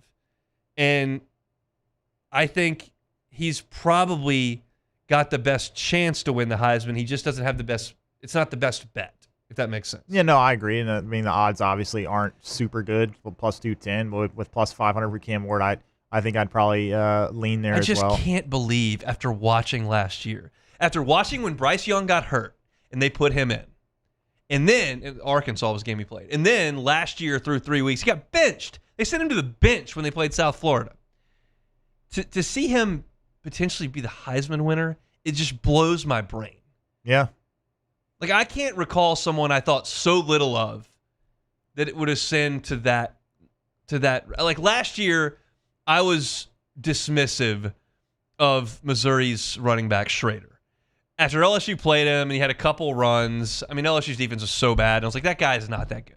And he ran for a bajillion. Now, he got cut in the NFL, but, like, he got All-American honors, and I was like, that guy's not that good. But this is even more so than that. This is ascending to the best player in college football from a guy that I said was the worst quarterback in the league. I mean, Bo Nix was not good at Auburn, and he went to being a Heisman That's a good point. But favorite. He did make some plays. He did. And he I guess, had moments. I guess Milroe did that too, but he turned the ball over too. But like Milroe early last year was making 1 to 2 throws every week that were just atrocious. Like the throw he makes in the red zone against Texas for an interception was just awful. And I remember in the preview of LSU and Alabama going, here's the deal with Milroe. Like, he's productive, but he does make 1 or 2 throws that could change the game. And I don't expect LSU to stop Alabama very often, but they could make a big play. And he ducked a ball right down the middle of the field. Wah, wah, wah. It was flying down there, and LSU just made a no play on the football. And I remember tweeting it out. I was like, that was the throw you had to intercept and do something with, and LSU couldn't make a play on it. But now he's not really doing that. He's like productive in the air. He's a horse running the football, and I think probably is the most likely Heisman winner. But if you made me bet it, I would throw Cam Ward down there. I think Quinn Ewers can work his way back into it with some absolute magic against Oklahoma and Georgia and Texas A&M in the end and leading an undefeated team if there are some dominoes in front of him that fall the wrong way. If Alabama loses, say, to Tennessee and LSU, well, Milroe's going to be out at that point. That's a long shot, but the Milroe would be out at that point. I think Ewers could work his way back in, and that's a long shot if I was trying to peg one, but I think that's probably where I stop. I don't expect Jackson Dart to get in there and win the Heisman Trophy. I'm not going to give any respect to Boise State's running back. That's just not going to happen. He'll be a first-team All-American. He might be a great pro. They're not giving him the Heisman Trophy. And then Dylan Gabriel, they gotta whip it into gear if he's going to get it. Yeah, I mean that is one thing that's been kind of surprising with Oregon is they have had some up and down results, but I mean we haven't really seen the only teams that have been really dominant. Really, I mean Tennessee has really dominated most of their games, and other than that, it hasn't been kind of maybe what we expected from Georgia, obviously because they lost. But yeah, it's been a little bit up and down for some of the top 5 teams. It hasn't been exactly what we expected. The thing that stinks for Travis Hunter. Because I remember talking about this with Tyron. He's going to have to, get a lot of interceptions. Yeah. And interceptions are just hard to come by in bulk. Like, you'll see some guys that just by chance, obviously you got to make the plays, but the quarterback's got to make the bad throw, and you've got, you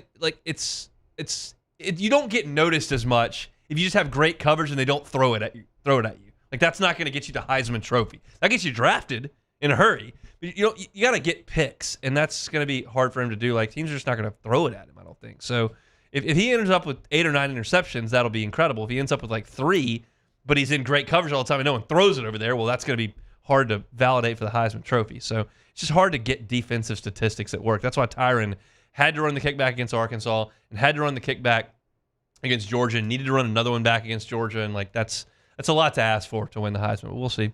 We'll keep monitoring as the season does progress.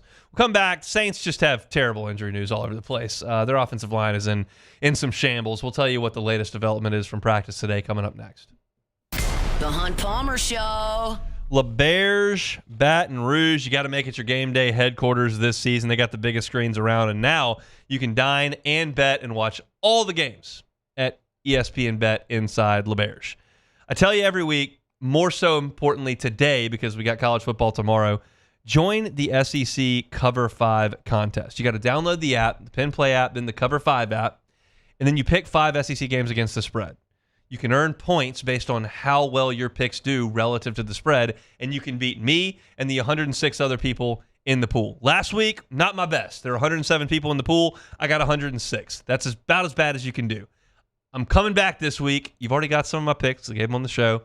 But you can compete against me. You can get weekly and season-long prizes there on the SEC contest at Cover 5. If you're not a member, get the Pen Play app today. LaBerge Baton Rouge, your live sports headquarters. Must be 21 years or older. Gambling problem? Call 1-800-589-9966 for help. It's an everyday thing here. We work horses in the mornings and we work on the property during the day, and without these John Deere tractors, it'd almost be impossible to keep up with the place. I've dealt with some of the other colors and stuff, and I never really got the response back that I get from John Deere, We really enjoy dealing with Sunshine. They're good people. They always check on us and make sure our equipment's running, and we love them. Flip the switch and learn more about what it means to be powered by Sunshine at sunequip.com. It's no secret. The best oysters in Baton Rouge are at Jolie Pearl Oyster Bar. Enjoy mouth-watering South Louisiana flavor and oysters from all over the country. And don't forget our nightly drink specials.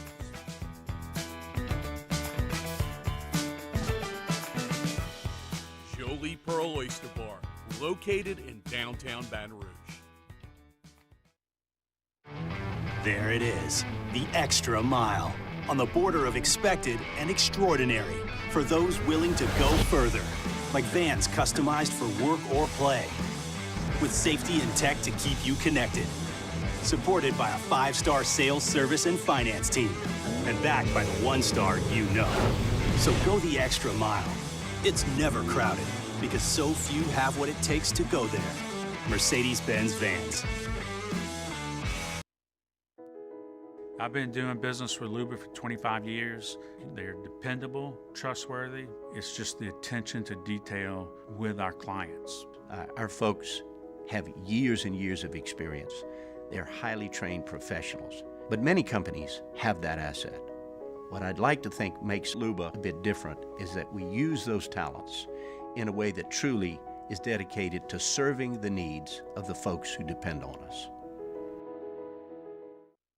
Dylan Cruz here to tell you about Six Rings Baseball and Softball Camp. If you live on the North Shore and play ball, go to Six Rings Camps with former LSU assistant coach Dan Canaveri. His knowledge is second to none, and your child will improve and have fun doing it. Camps were held at Coquille Park and Six Rings Academy in Covington with 4 sessions over the summer. Full day and morning only sessions are available from ages 7 to 13. Go to sixringsbaseball.com or call 985-206-9096. Learn the game to love the game. Gulf Coast Office Products is a nationally recognized Savin office equipment dealer based right here in Louisiana. Over 100 employees strong, Gulf Coast has the boots on the ground to support all vertical markets, from education, engineering, legal, and finance. With the latest in office technology, from desktop to production segment units, Gulf Coast and Savin have the perfect fit for you. Call 225-756-2644. That's 756-2644. You're listening to The Hunt Palmer Show, brought to you by Quirks, Cajun fried fish and shrimp.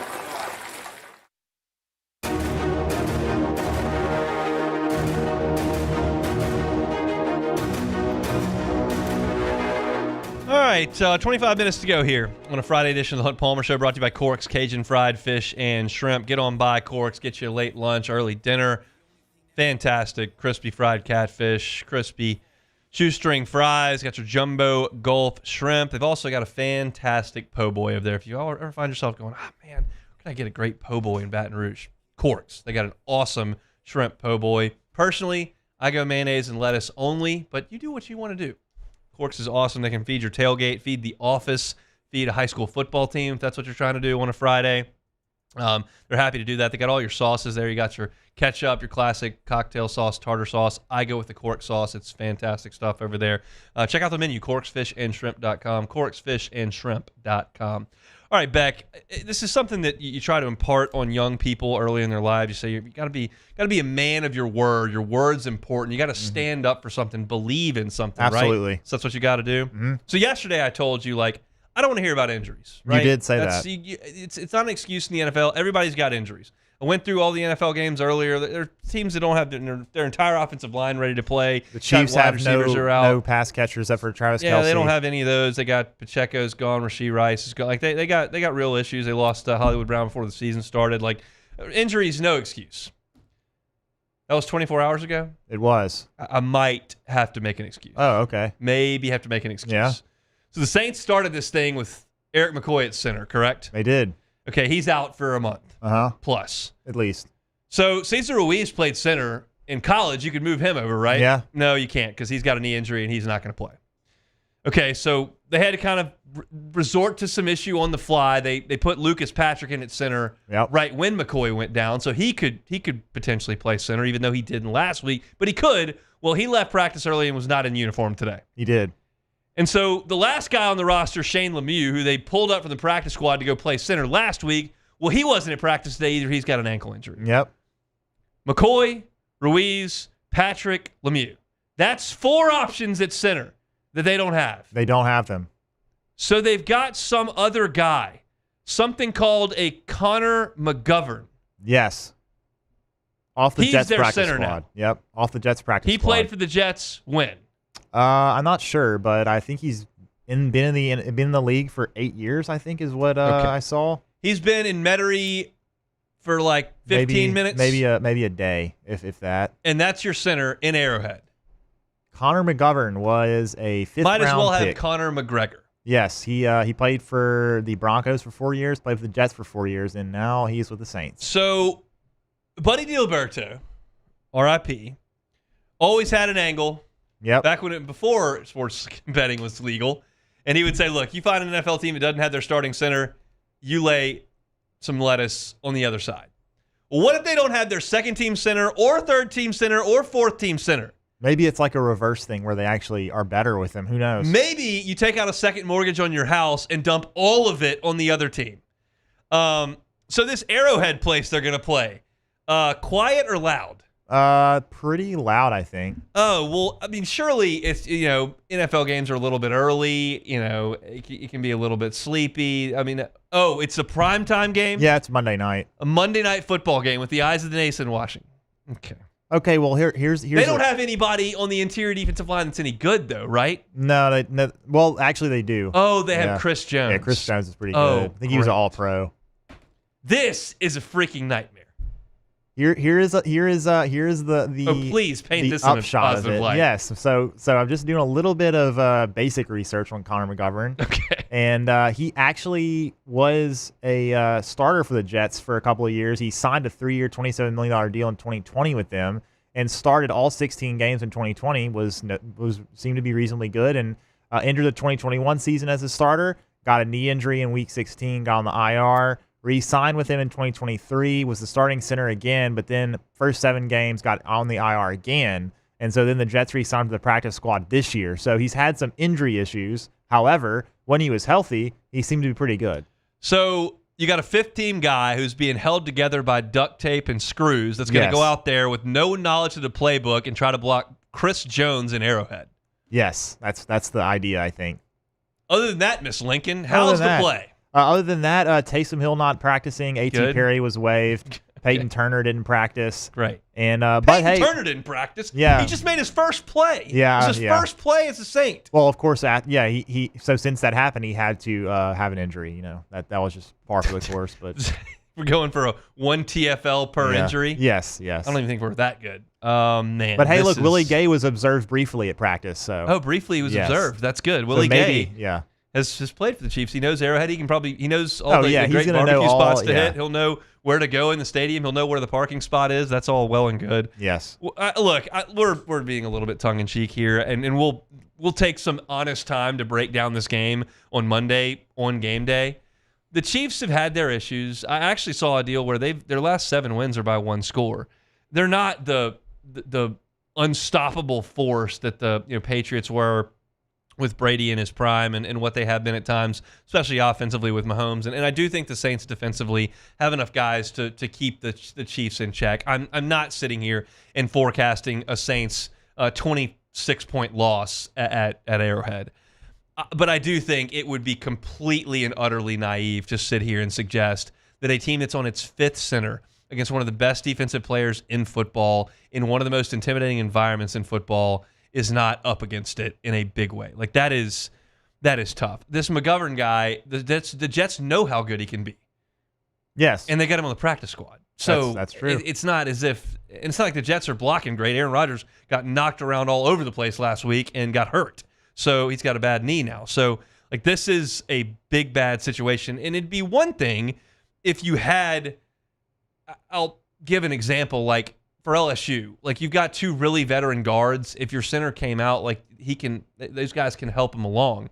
You've got young bucks at the guard spots now because Ruiz is out and your tackles are compromised. Like Penning's played better and Fuaga's we think is going to be a great player, but like there's not a lot of spots up there on the offensive front where you feel really good about so you can help off of that to other places. Like you got to help everybody.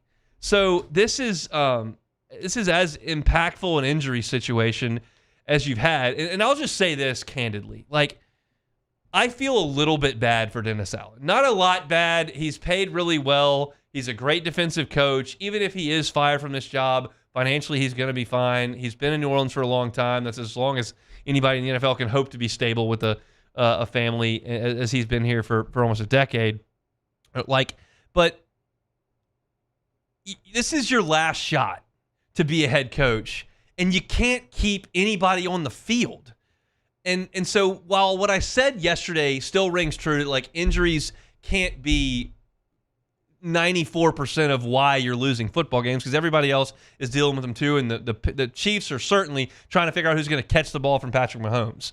But like, man, the offensive line's the question mark, and you're just having injury after injury after injury after. Like they could have played a month with the offensive line intact. That's not far too much to ask.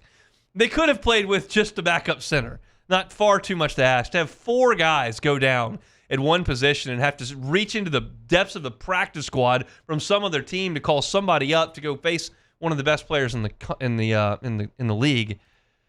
I mean, that's not a good break. Yeah, it's just not a good break. No, it's not. And one thing I think just to kind of maybe look ahead a little bit to the game, as we noted, the Chiefs will be without all these pass catchers. Yeah. And as Blake, as we had the Chiefs beat writer Blair Kirkhoff on the other day, and he mentioned that Travis Kelce got very involved last week. He had 8 catches, I think.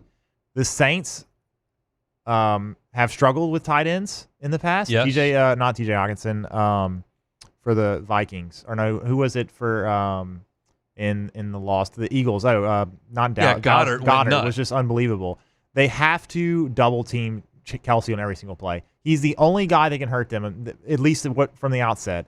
If Travis Kelce has 150 yards in this game, it's total travesty. Yeah, I mean, I would agree with that part, but like the Saints defense is going to be fine. I know Mahomes is the best, but the Saints are going to be fine on defense. They're going to give up 24 points. Like, they're going to be fine. Mahomes will get his. He'll complete his passes.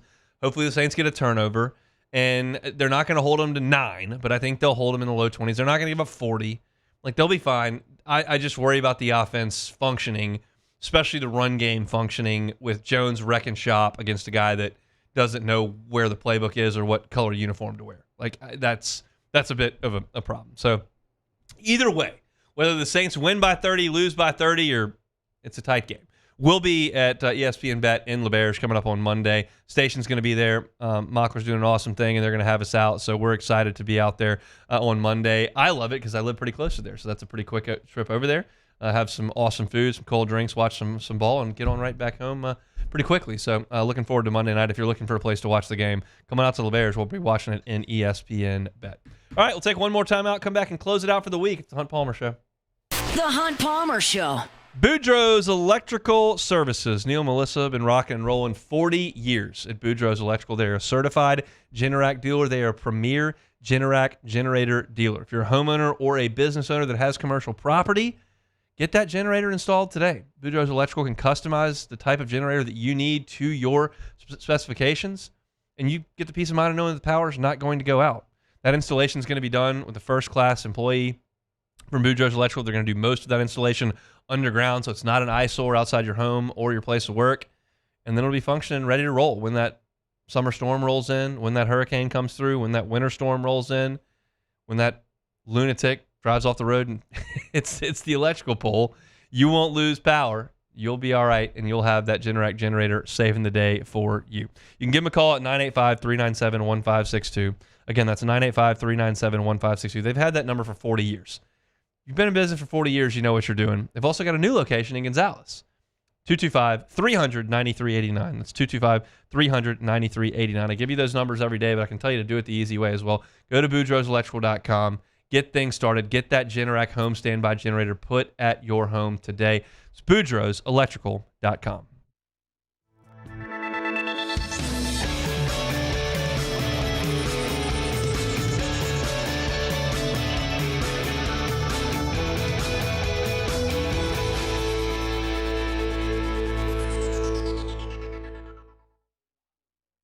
The Windsor Senior Living Community in Mandeville, Louisiana is a beautiful, vibrant apartment community geared toward seniors.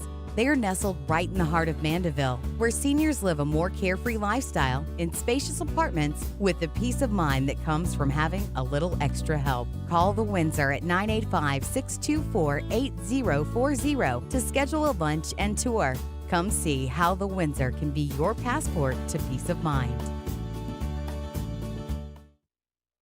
Breck teamed up to reimagine your parks, and you imagined big.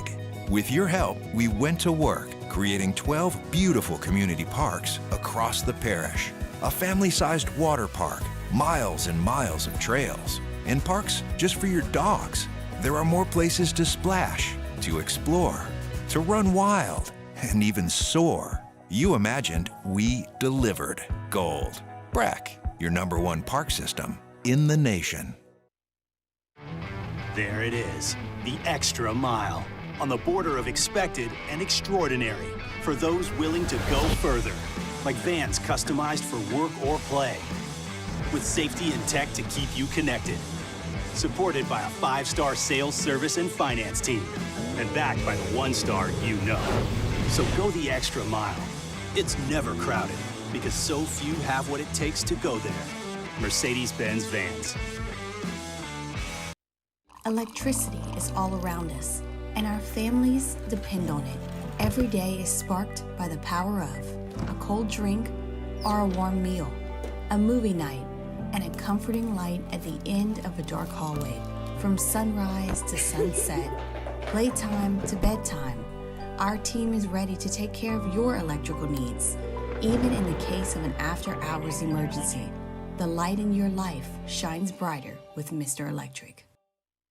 Hey, it's Matt Moscona. For years, you've heard me tell you about Insurance Network of Louisiana, helping you find better coverage for less money. But it's not just for your home and auto. They also offer commercial property. So, retail stores, professional offices like doctors, dentists, attorneys, clothing boutiques. Insurance Network of Louisiana can find you better coverage for less money. They service the entire state of Louisiana, and they're local. So call today at 293-0450 or lainsurance.net. At Relief Windows, we're more than windows. We're windows, doors, hardy plank, and vinyl siding. But our #1 product is always customer satisfaction. You're listening to The Hunt Palmer Show with former Texas A&M Yell leader, Hunt Palmer. Giga Maggies.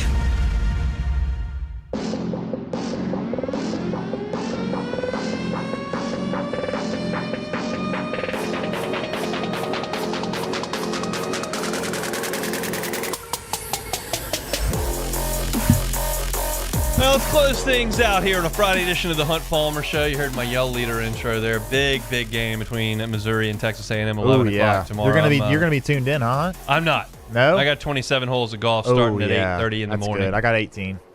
I'm excited. It's gonna be. We got start with the scramble for 9 holes. Then we got the shamble for 9 holes. What is? I forgot what a shamble is. So everybody tees off, and you pick the best one like a scramble, and then you go to that spot.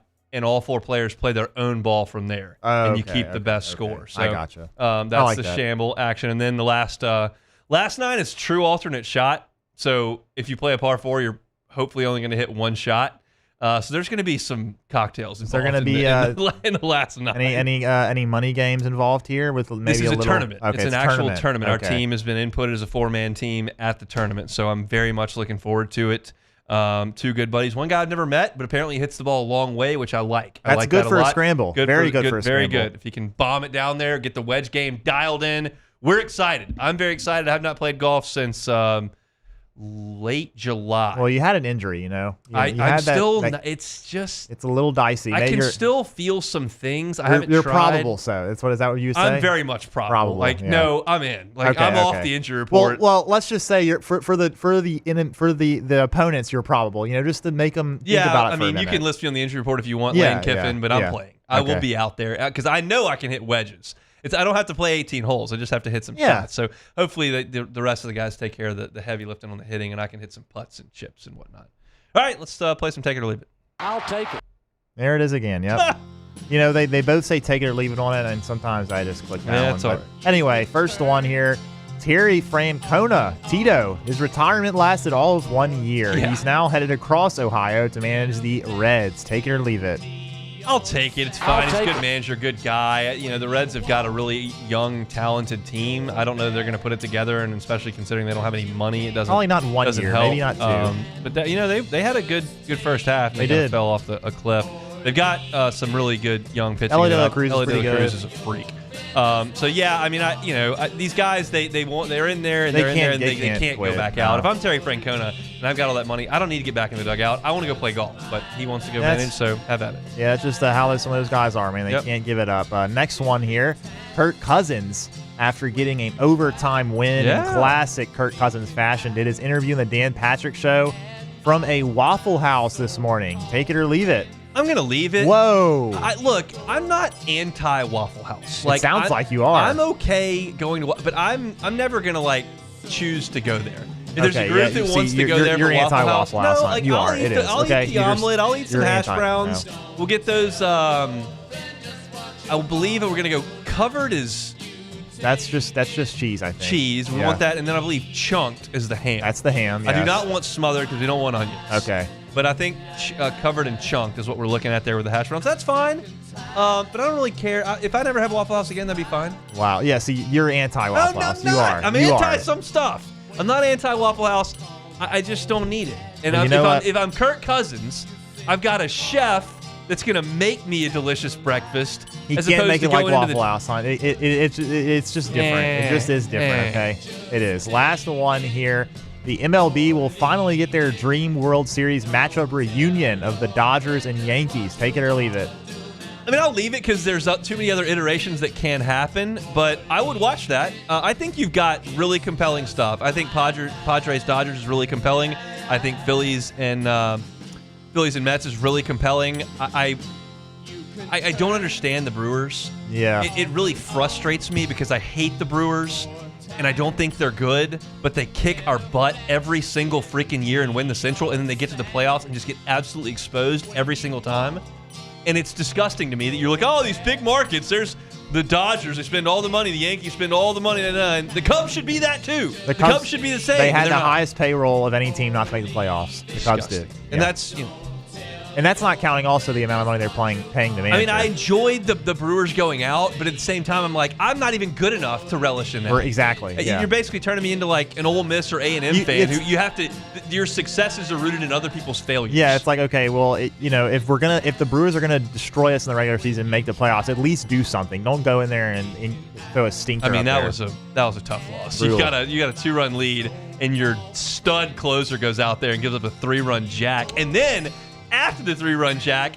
Can't even get out of it then and gives up an insurance run on top of it. Not good. It was awesome, compelling TV, though. I was sitting It there was. watching it. Everybody in my house was asleep by that point, so that was enjoyable to watch. Good postseason baseball. I'm in. I love watching postseason baseball, but I do miss the absolute grind that it is. I mean, I haven't had that kind of grind since LSU in North Carolina back in June. So It is a grind. Incidentally, next week when we come back, it'll be LSU Ole Miss week, which we will focus on the whole time. Of course. But they do start fall baseball next week. Oh, my gosh. There it is. It makes me happy. You got to hear it. Yep, It does make me happy. So that's it for Take It or Leave It. That's it for us on a Friday. We opened the show today talking about LSU on first downs. I kind of laid out a lot of numbers in that segment, but if you'd like to read it, you can at LouisianaSports.net. There's a lot of great stuff on .net right now. Saints injury news. Matt's got a column on Nussmeier potentially going to the NFL. I talked about that on first down. There's some SEC betting tips as well, so check that out. Preston Guy from TigerBait.com. You can find that on YouTube at Hunt on LSU. Got you ready for the NFL Sunday. Elijah Haven was with Matt Moscona yesterday. We talked about some of the things he had to say there. The SEC picks against the spread. Please, we got to do better. Heisman Trophy odds and much, much more. Catch it all on demand. That's it for us. We've done as much as we can do this week. Matt's going to drive you home on After Further Review. Same time, same place on Monday. Have a great and safe weekend. It's the Hunt Palmer Show.